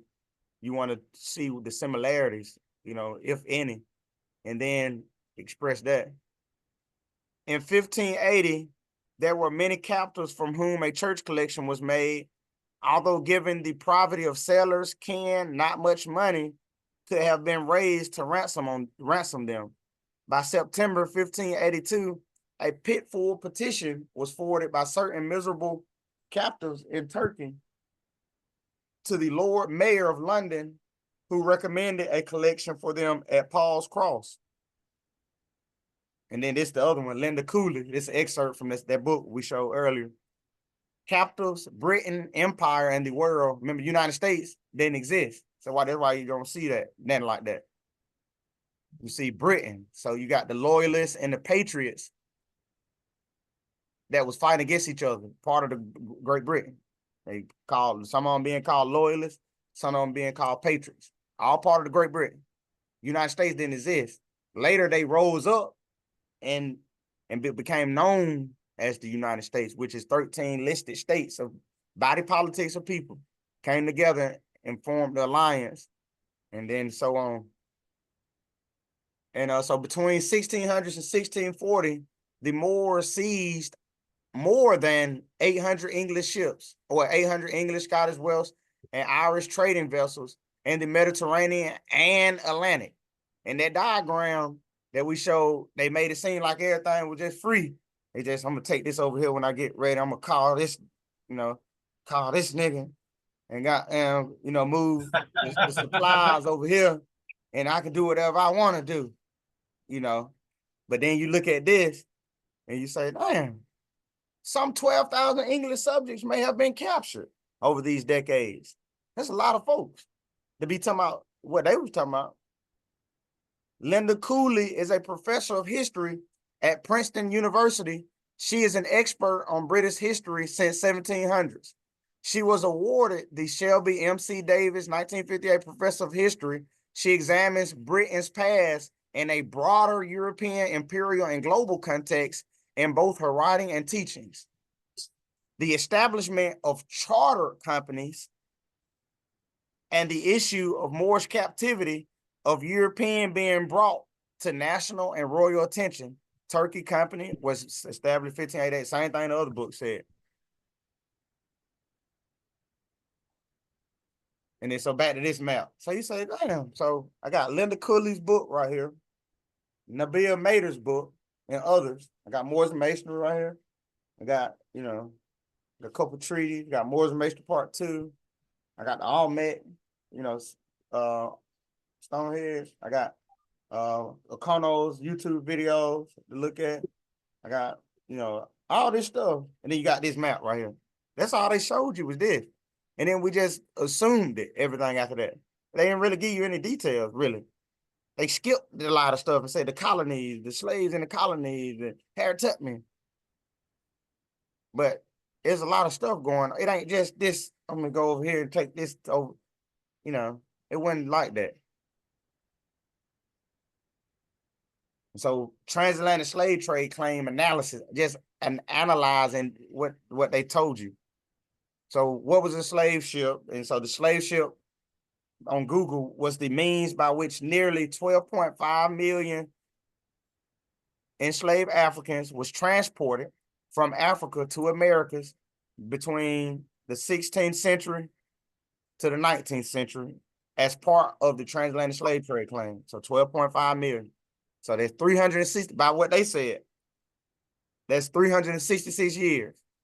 So then you say, if it's 12 million, about how many, this is what you do when you start thinking a certain way.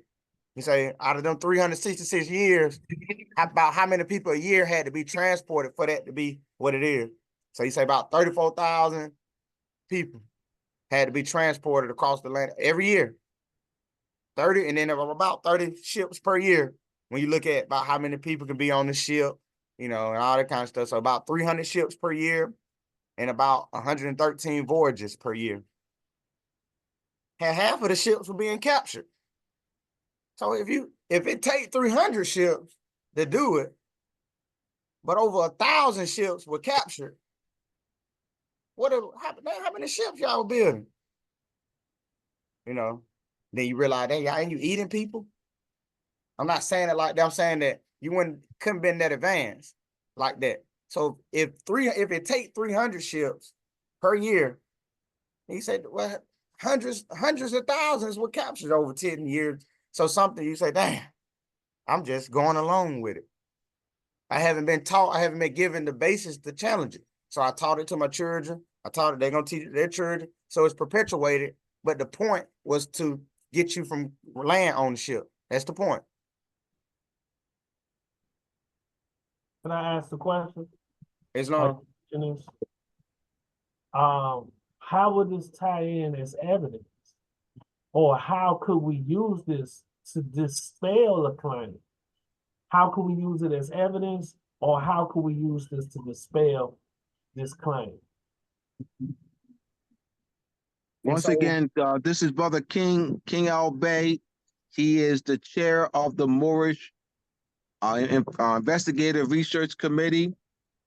All right, and he's going to be doing this. I love that he's doing this so that we can focus, we can apply what we're learning in the Moorish Investigative Research Committee, the standards of evidentiary standards, application of law, finding of facts, conclusion of law. All right, that the international principles are applied that in United States domestic law, international principles of evidentiary standards are applied in United States domestic law. All right, so he's going to continue to make that connection. Right, so I just want to let you know who he is. He is King El Bay. He is the chair of the Moorish Investigative Research Committee. Go ahead, Quasi. So we can use this as a tool to capture. Depends on this would be used as a way to analyze, to begin thinking, to stimulate thinking, so that we're able to look at the trail of information.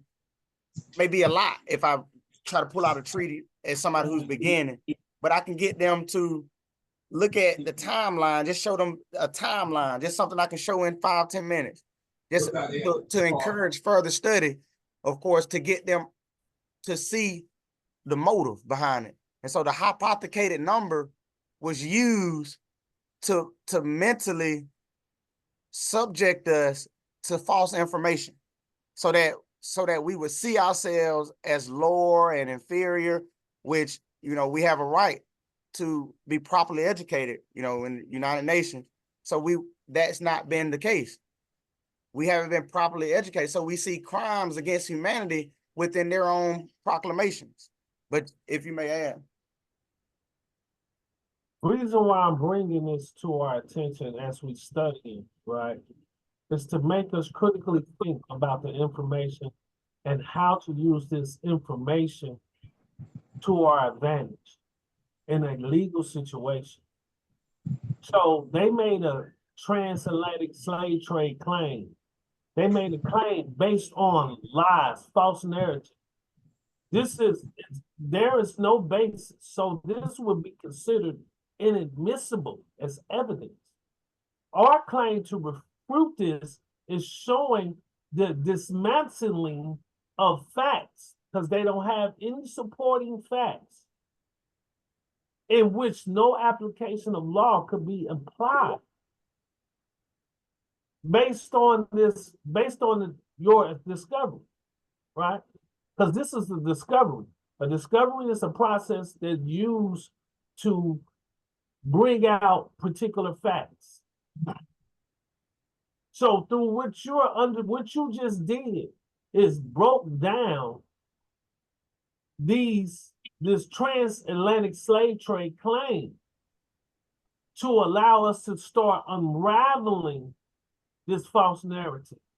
And now we can start pouring in factual evidence through a discovery, right? We can hit them with a motion of discovery to have them support their facts. And then we can rebut whatever presumption based on our findings, based on false calculation, hypothecated numbers of years, hypothecated information that's based on a false narrative. This is why it's very important that we continue to study and come to classes like this, so that we can start taking this information, and now it can be vital to our claim, to our post-millennium and restoration to sovereignty. I yield. It's long. I love how he doing that though. Oh, Yeah. Brother Shem.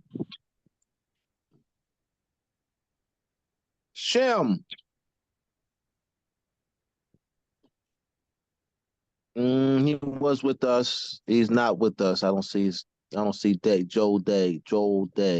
He was with us. All right, I Okay. thought he started. If you come All back right. on, let me know, and we Yes. All right. So the trans and a lot of these I really got from Moores and Masonry Part 1, but when I typed this, I tried to see if I could remember and type it from my own mind, and so I might have left out a few. But this is on my right side of the analysis. Then you got on the left side we got all that other stuff, and then so all right, you go back. I got this on the left side. That's what they did on the right side. So I got this on the left side, and on the right side I got this. Millions of Europeans held them during the same time period. So these are the same dates. They're not different dates. Between the 1500s and the 1866, this all this going on. You see the dismantle process, but you see millions of Europeans held in Moorish captivity. You see Europeans paying annual tribute. That's like a taxation to the Moroccan Empire.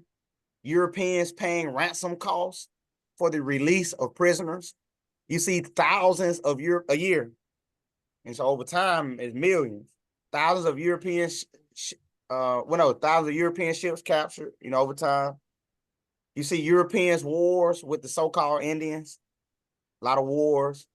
You see European wars with themselves. And an example that we all know is the United States versus Great Britain, the American Revolution, what they called it.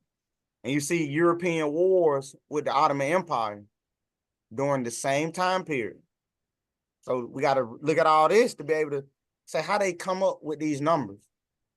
How is it statistically possible? Somebody make sense of it. And you go back and look at the numbers. And you see, then you're going to look at the Moorish Renaissance to see what were they coming out of. They were coming out of something. So you won't, so well, maybe they was more. So that's the question I asked myself. Maybe they was a lot more powerful than, and so then you look, damn, they was, so you had the Moorish Renaissance that we'll look at to see what level they was on in the world. So they don't have much to be able to support that they was this kind of power of a people that can be going through all these issues right here on the screen and transporting millions of Africans, enslaving them in the colonies. So not only are they saying that they ain't just saying that they transported them, they saying that the colonies was in a position to receive, in the Joint Islands, that those colonies was in a position to receive over 12 million people, and they were eating each other. They didn't know agriculture. It's not logical. So not only did they say they transported the million across the Atlantic coast, the Atlantic Ocean, they also said that they was in a structured position to house that many people.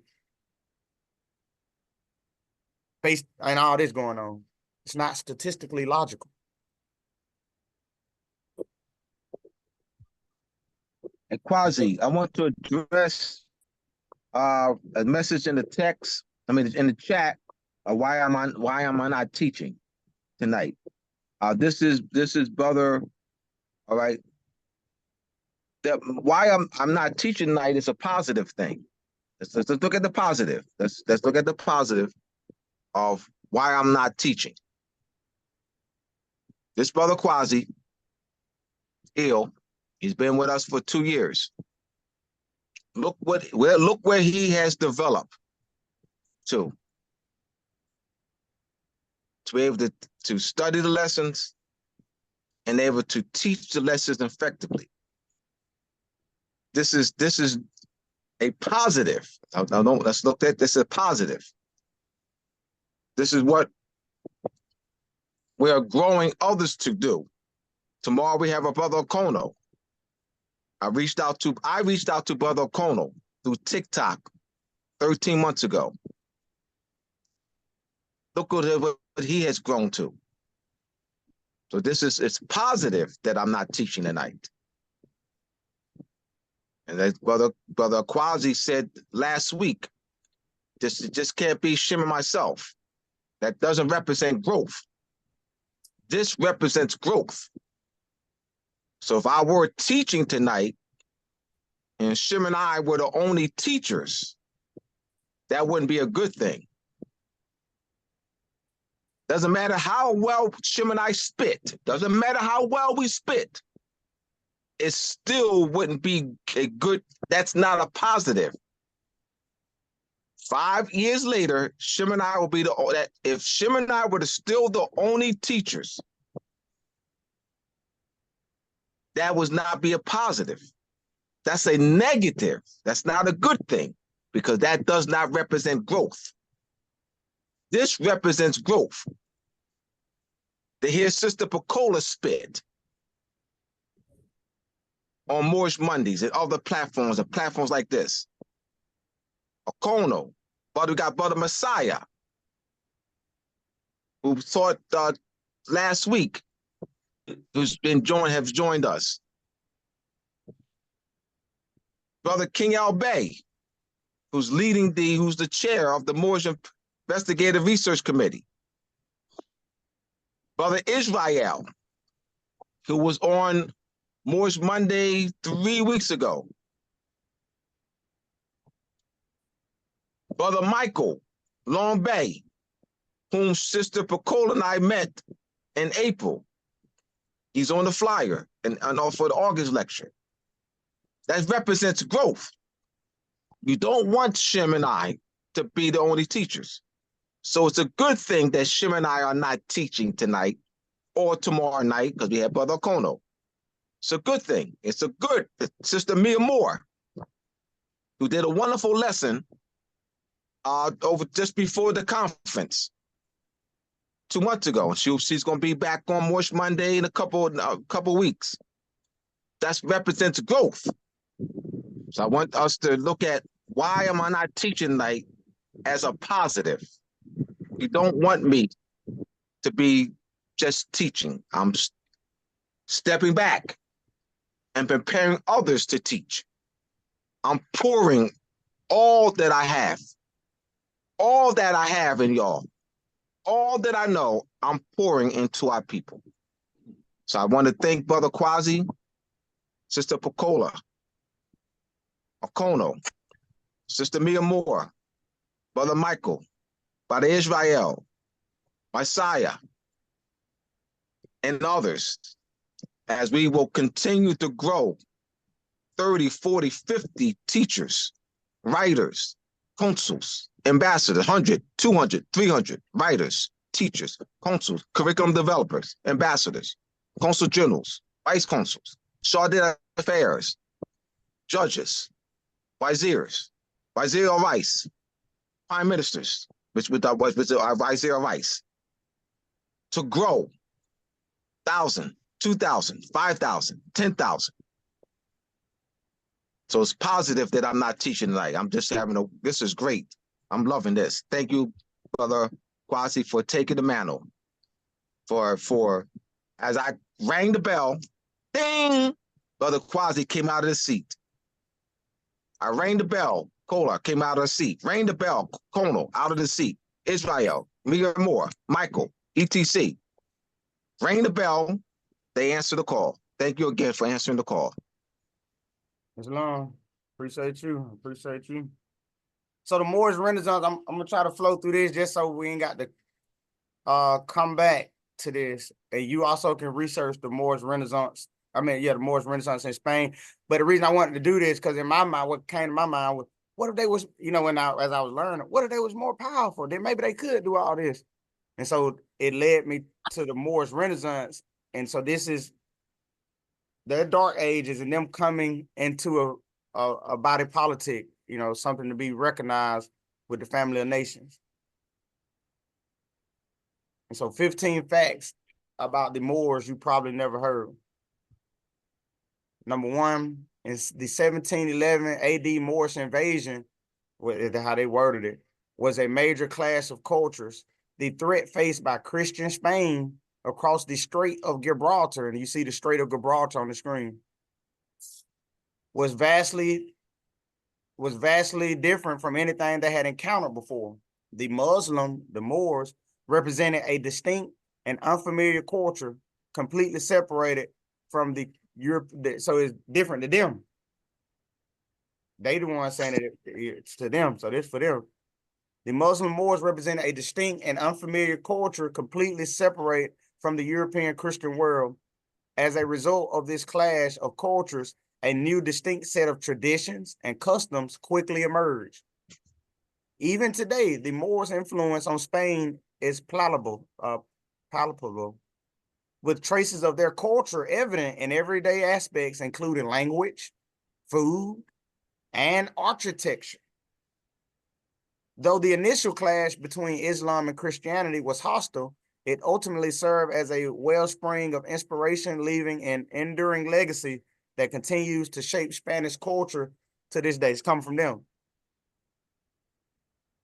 Number 2, the lead character of Shakespeare's Othello is a Moor of Venice.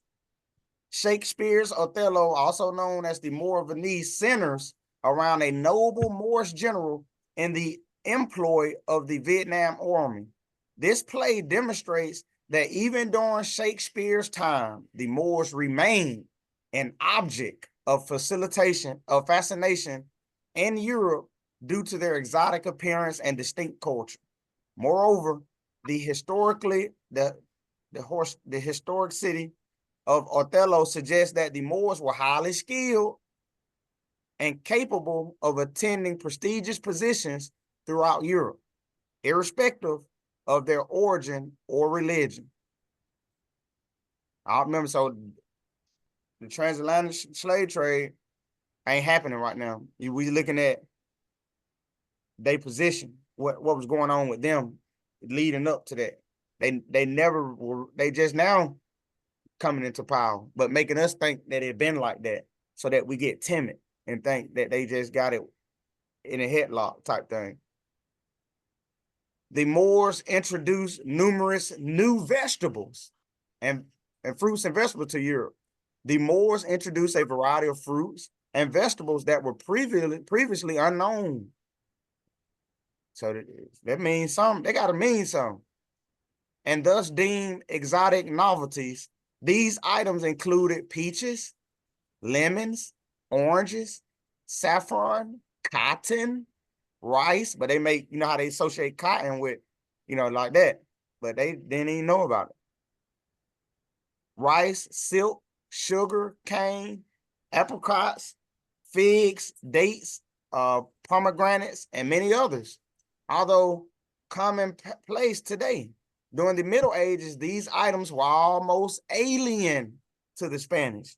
Today, centuries later, what the South, you know, the so-called Mexicans speaking what? And so you'll see issues. Today, centuries later, which are your brothers and sisters.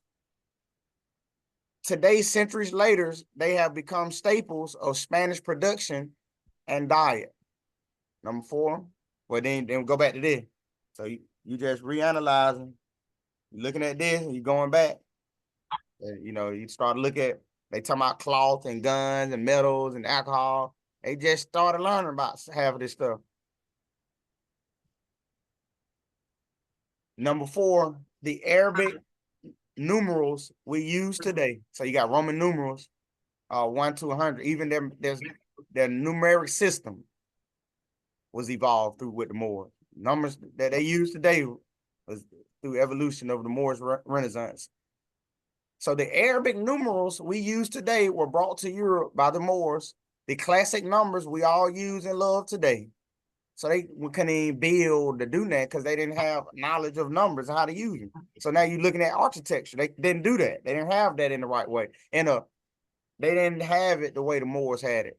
If, you know, because they weren't able to calculate and measure. That's part of building. And so we brought to build ships. How were they able to build all these ships? To transport millions of, they didn't have knowledge of numbers, you know, leading up, you know, so they just kind of put that in. That's how my mind was working. They just now learning about how to use the numeric system in certain ways. So the classic numbers, while used and loved today, are of Arabic origin, introduced by the Moors upon their arrival in Spain. These numbers were quickly adopted as they were simpler and easier to use than the complex and age system of Roman numerals. picture trying to measure 1,000 meters like this. You see? Additionally, the Moors are introduced paper to Europe. So they ain't even have a means of, at a time when parchment made of animal skins was the common writing medium in medieval Spain.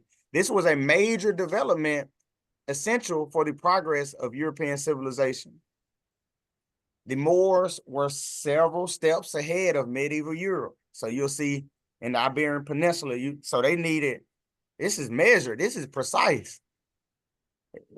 And so at the time of their conquest of the Iberian Peninsula, the advanced civilization of the Arabs was renowned for its arts. That's how they talking about you still, not the Arabs now. The mathematics and exploration. Upon their arrival in Spain, the Moors introduced architectural techniques that amazed European stonemasons. One of the most impressive examples of Moorish architecture is the Alhambra. You hear Kevin Gates singing about it when you're looking at it in this picture. A palace complex and fortress located in Granada, Spain.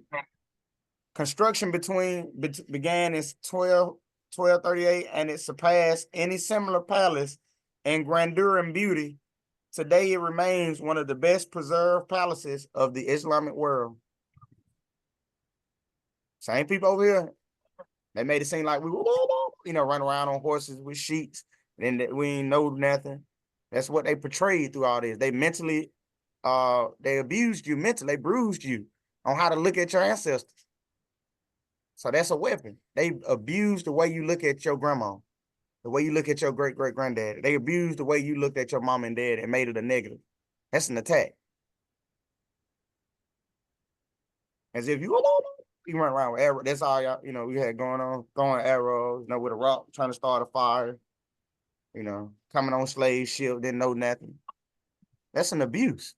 They're abusing you. Number 6. Oh, number 5. The Moors, I don't know. So I don't know what happened with that. So that's another picture. And then you go back, you say, okay, translate the slave trade. And you start to just reanalyze it. They saying, whatever. Or now I'm not saying none of this happened. I'm saying that they hypothecate the numbers though. Because that's if you take instead of 12 million, what do they say? 12. So it does matter with the number that they give you, and they hypothecate how it happened does matter. I'm not saying that none of this never happened, that they didn't have through treaties, they weren't able to bring stuff and do stuff. I'm not arguing that if any of this happened. I'm saying the numbers were hypothecated in a way to abuse you.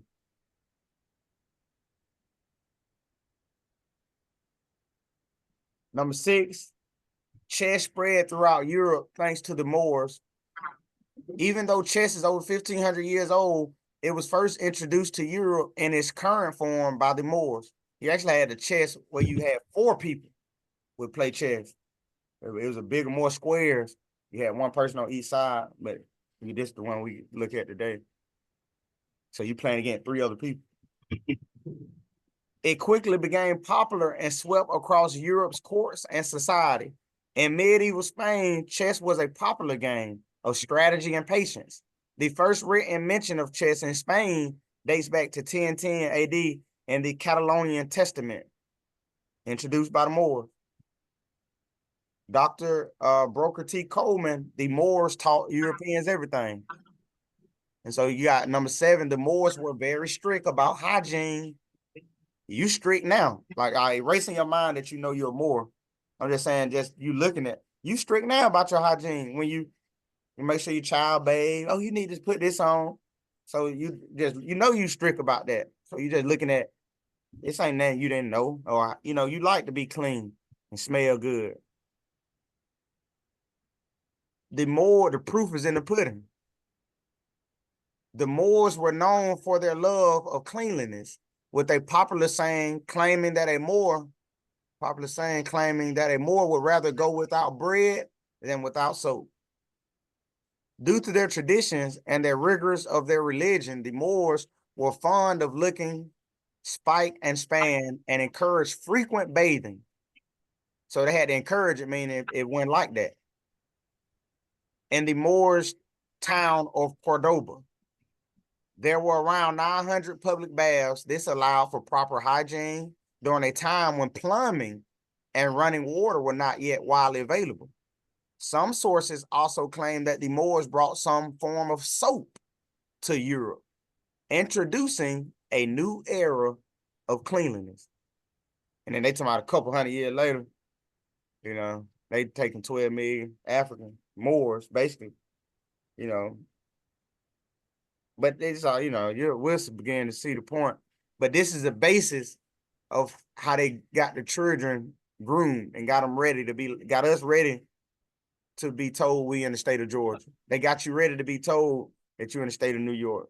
They got this, so this was getting you ready to tell you, you know, transatlantic slave trade, that you're in the state of Arkansas, state of North Carolina. Because if you don't know where you are, what time it is, and who you are, they got to up on you. You can do it. You start in the business. You don't know where you are, though. You don't know who you are, and you don't know what time it is. But you got a business, though. You ain't even a threat. 8, the career of Zarib, the famed Moorish musician, flourished in Spain. Zarib, whose name meant blackbird, was a renowned poet, oud and lute player adored in the Islamic world, having arrived in Spain in 822. Zarib settled in Cordoba, where he became an instant court favorite. Zarib was very influential, setting new fashion trends. So let's fast forward to now. You see now, the world like to do what we start doing, fashion-wise. So you already know this. Just know it already happened, too, already. You still doing fashion trend now. Setting new fashion trends, inspiring singing. You're doing it now. Poetry, you got Brother Ronald, still doing that. And even inventing a type of deodorant. You got Kim, you know, making the soaps. And without knowing this, just automatically did it. So it's not new to us. They abused you. So we playing catch up. Could it be that though the efforts of a single visionary man, the whole Europe benefited? So you look at culture, rites and ceremonies deal with music and, you know, different festivals and, you know, you got different herbs, you might, you know, so you're looking at culture was being presented to the Europeans, a system of structure, so that they was able to get out of the position. They couldn't get out with what they knew. So that's why Brother Shem and Brother Abdullah bringing the proper concepts, just like we brought them, how you grow. So you see that if they didn't have the proper concept, they wouldn't know how to build civilization. They wouldn't know how to run a government. They wouldn't know how to operate amongst themselves and others. Just like kind of how we operate now, because we don't have knowledge of nothing. So we individualize ourselves. We can do it all alone. Number 9, the education was very important to the Moors. Education. Well, see, they got more. We don't get education in the public school, but see, they brought out their talents and innate abilities so that they was able to run government and do what you see them doing now, because they had education. It brought out their expression of what they wanted to express, and not telling you ABCD and preparing you to be an employee, you know, and work for somebody. They were actually educated to bring out their innate talents and abilities. The word education don't mean that today. Education it didn't change. They just altered the meaning for their benefit and gave it to us to go by. But it never really changed. It's just, that's how the weapons they use. Education was of utmost importance to the Moors, who ensured that it was universally available to all within their realm. This stood so the Atlantic Ocean is not a hindrance. We make it seem like we couldn't go across the Atlantic Ocean, like we surprised we could do that. Like we couldn't been over here. The Indians had to be over, and all these different people. We surprised that we was able to, I can't believe, that we was able to do this. We astounded at it. So that means they stripped us of who we are. This stood in stark contrast to medieval Europe, where 90% of the population remained illiterate, and education was reserved for only the wealthiest nobles and clergy. In fact, there were even some European kings who could not read or write. The Moors established 17 great universities in Spain, located in cities such as Cordoba, Malaga, Granada, Seville, Toledo, and Almira, among others. And then you see etymology, then you look at education. And the basic tool for the manipulation of reality is the manipulation of words. Philip K. Dick, if you can control the meaning of the word, you can control the people who must use them. And so you look at the etymology of educate, and it's to bring out, to lead forth. The children not being educated in the public school. They're being groomed to be employees and part of the workforce to maintain European colonization. 10 numerous Moorish worlds found their way into modern, this before the transatlantic slave trade claim. This the position they was in. After their arrival in Europe, the Moors brought with them new concepts and words that quickly became a standard part of everyday language. Spanish has up to 4,000 words of Arabic origin, including algebra, checkmate, and influenza. Other examples of cipher, alcohol, chemistry, typhoon, orange, I don't even belong to them. They just got us thinking they were so much, you know. Number 11, one of the best histories of the Moors in Al-Andalusia, and Granada was a stronghold in Al-Andalusia, now known as Spain. In 1617, the author was a famed Algerian historian. And so Algeria, we know what Algeria is. So I mean, they were traveling. If Algerian is in Al-Andalusia, he had to travel to get over there. So ships and stuff went new. Ahmed Abdin Muhammad al-Magri al-Tilsmasina, where, you know, his work is named Nafa Atatib, or breath of perfume, and it is a compendium of the entire history of Al-Andalusia and the Moors who dwelt there. It was such a detailed and influential work that it provided the basis. So what provided the basis for the transatlantic slave trade claim? They had to groom us. So this is their basis so that's why this is important, because the base of what you do matters. What motivates you? What's the base of it? And so, inspired by the glories of Moorish, Iberian wrote his work based on the pre-existing accounts he discovered in Sadi Sultanate Library at Marrakesh in Morocco. Libraries, you know, ain't nothing new. At the height of Moorish rule, Cordoba, which is the capital in Al-Andalusia, was the most now modern city in Europe. During the 10th and 11th century, Cordoba was the very center, and that's you looking at it, of the Moorish world, and a great center of learning, education, and economy. So when we talking Moorish sovereignty, we talking economy too. Education, learning, you know, agriculture, etc. The second biggest city in Europe, Cordoba, had over 80 libraries, as well as some of the most advanced knowledge of medicine, mathematics, botany, study of plants, and astronomy, study of stars. And so you've seen that in the coat of arms. Mathematics, botany, and astronomy in the coat of arms. Far superior to the rest of Europe. It was also very modern for its time, having beautiful architecture, raised sidewalks for pedestrians, many miles of road, and even street lighting. Number 13, the Moors were very industrious. Upon their arrival in Iberia, the Moors saw the potential in the Roman irrigation system they found and quickly adopted, enhanced, and you know, the Romans, not Europeans either. So Roma, the ancient, what do you call them? So that, but they don't think of Rome, the ancient Romans, as light complexion. The ancient Romans are you. I can't think of I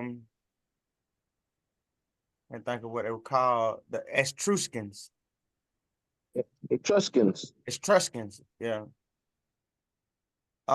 This led to a surge in agricultural productivity and a boost in the economy.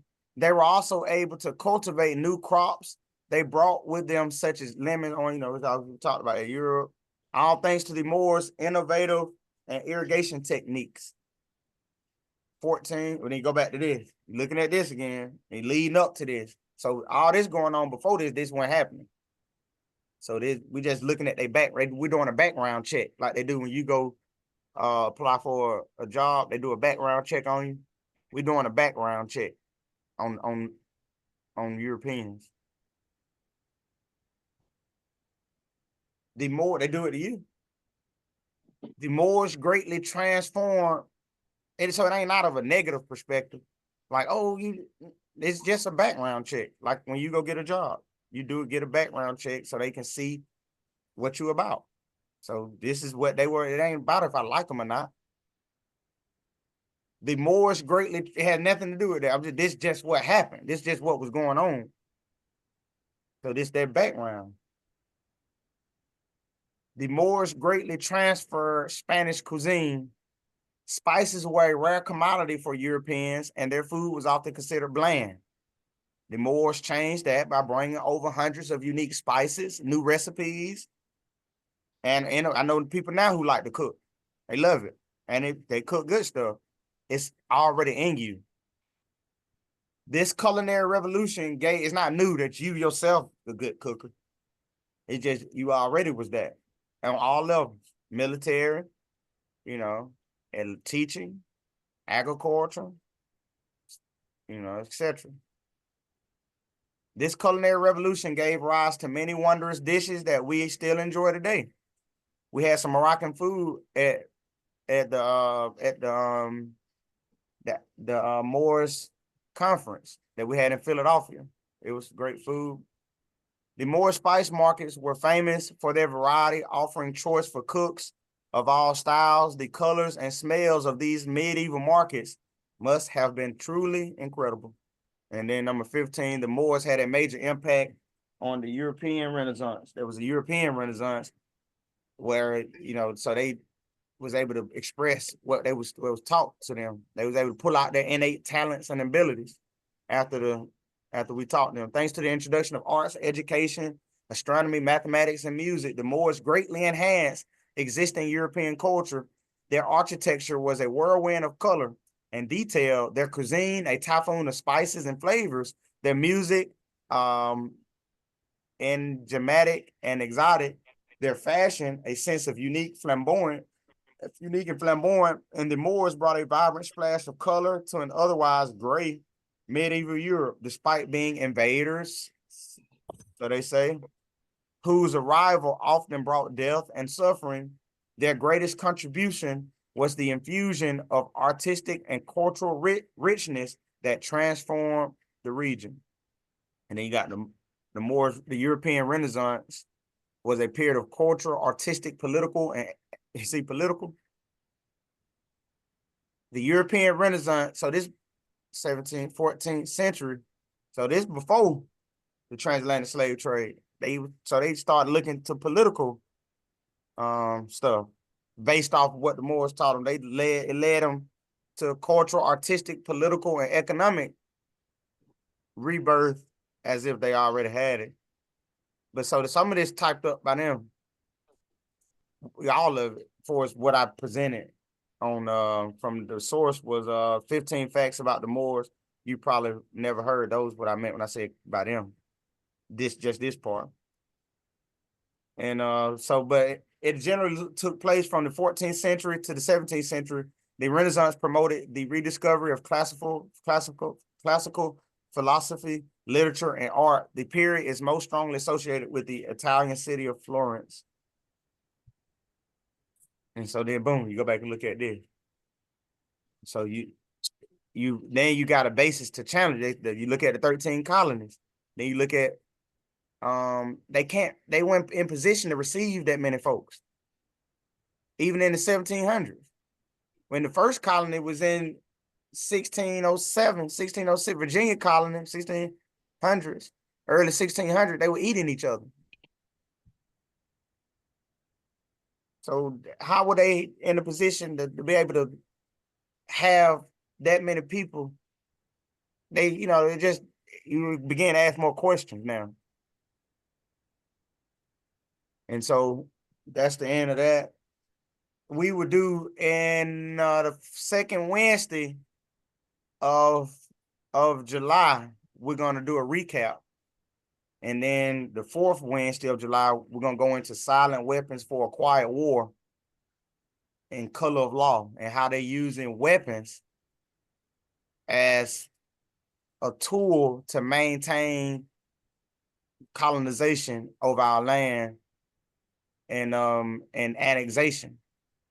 And so we look at a few things, and then after that's done, we'll go into the Shem's proposal and look at what's the solution to this. So we don't know how to address the silent weapons of war, so we haven't done it. They say that it's been done, certain people, but the type of done we're talking about is where it's tangible, where you can go out and see it being influenced. You see certain things happening that you don't see now. So we don't see political unity. We see it beginning. We see it. We still scramble because we have misconception, but you do see it trying to surface, but it's not. But now we have the right concept. So we're going to take the Shem's proposal and create study groups out of it. And so that'll be after this. I don't know how many parts it'll be to this silent weapons for a quiet war, but we'll look at some of these quiet wars, but in the sense, not every war dealing with the weapons of silent war, but we'll look more at the political aspect of the silent weapons for a quiet war from a political standpoint, not necessarily like sound technology, how they're using that to lower your vibration. I know that people can talk about it on the other study groups, but I'm saying I want to tie it into what we got going on. So we're going to look at the silent weapons for a quiet war in a political sense, not in every sense. And so that's kind of the flow, so you can know what's next. And so that's all I have for the presentation today. Does anybody want to say anything before we depart? Great job. Islam. Islam. Islam. Appreciated the lesson today. First time tapping in with you guys, but definitely gonna be around. Islam, share the flyer. You can so it's the same link. So it's the same link, every study group, it's the same link. You can share that same link every second and fourth Wednesday. We also use the same link on the second and fourth Thursday. It'd be the same link. And so we'll bring Brother Kono on to brief you all about tomorrow's presentation, so you have something to look forward to. And if you're not able to make it, you can go look at the recording. You can go to this YouTube right here. I'm going to pull up. And you can go back and look at the recording if you miss it. If you're at work, that's all right. You can go back and relook at it, write down your questions, and then come on and ask it. If we can't answer it, we'll develop a whole study group about your question, because ain't no need to move forward if people don't understand some stuff. And also, we'll bring Brother Kono on, tell you all about what he'll be talking about tomorrow, and it'll be the same Zoom link. And so we'll bring him on right quick. Peace. Yeah, the Helping Our People Elevate study group classes or the YouTube channel is available for anybody. As I said earlier, we have the study classes, the interviews. We have our Community Convo podcast where we talk about local stuff in our state, Tulsa, Oklahoma, or around our city, what's going on in other cities around our city. Yeah, if you haven't subscribed to the channel, if you have, like I said, I do appreciate those who support the classes, who come, and those who engage with us, those who help us out. I appreciate the work you're doing, Quasi. You know what I mean? You do a lot of good work, you know what I mean? And this is a great presentation, my brother. So I want to yield with that. It's long. And before we go, I just want to say, I want to camelback a little bit off what Picola was saying earlier. The finance piece is with our organization, Tribe Ujima, we have dues where we contribute 15 notes a month to what we got going on. And we're not concerned. We are concerned, but we alleviated the concern to be worried about if my already, if we still on the level like what is he going to spend my money on? Don't give it. You need to build your confidence up in what's going on before you even send it. And so we have a way.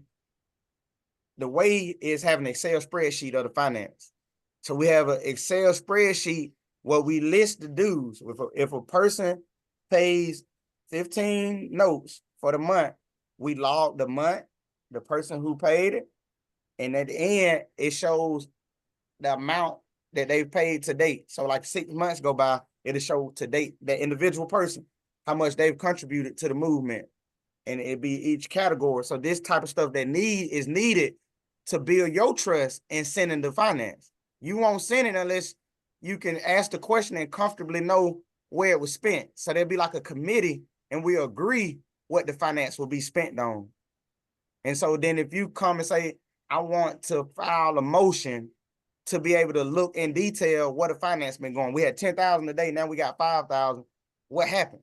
So you'll be able to file a motion where you're able to come to the treasurer and she'll give you a detailed report of what the finance went. But we've been already previously agreed, we'll say, 20% of our financial funds will go towards helping people, part of our body politic, part of what's going on, that's, a part. We give 20%, we able to give 20% of our type thing, this type of mindset, we give 20% will be allocated to a more if they finna get put out. It will, type thing. So they build your comfortability up on so that the money already be situated, how to be used already before you send it. But don't wait to send it to start putting it up, though, is what I want to emphasize. Don't wait till that's manifested to start sending it. Put it in a box now. You still got it, still yours. And so, but I challenge us, nobody will know until it's time. And then when it's time, we shouldn't be sending 5 notes. We should leave. I got 70. Everybody sent 70. You got 30 people. Now we're talking. We can put stuff in motion. We can hold our chest out a little bit more. And it's simple. And as the numbers increase, it increases. And so I challenge us to be doing that. You don't have to send it to nobody, but put it somewhere for this concept. Don't put it in there to later on, I need to go get me a blunt.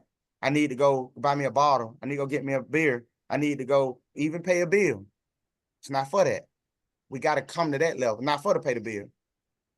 We got to come to that, though. If you can dip in it whenever you want to, you ain't came to understand what's going on.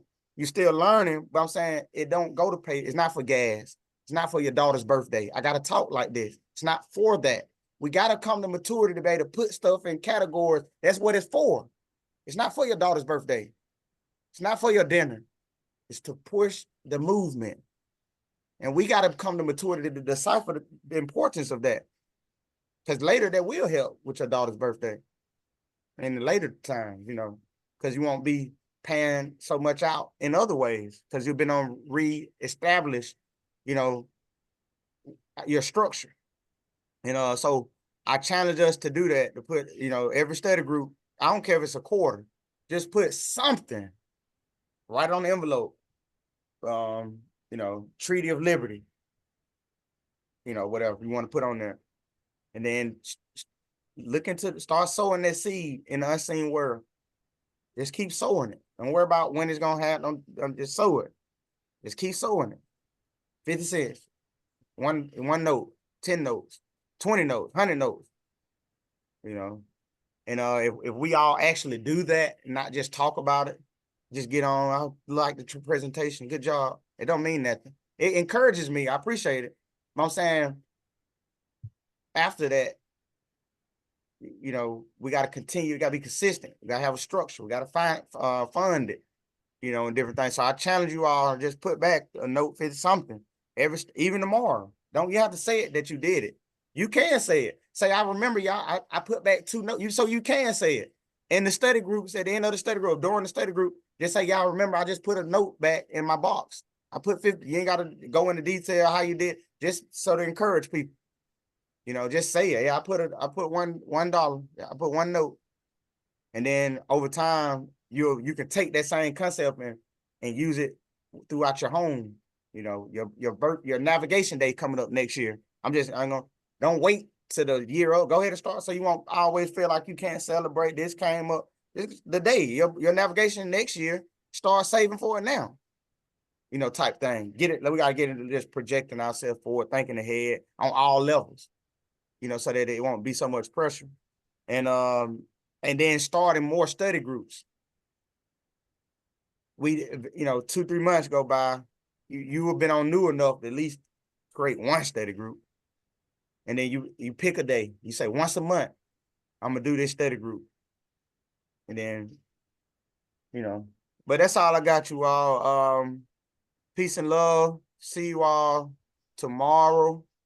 And stay more conscious. Peace. Islam, bro. Peace.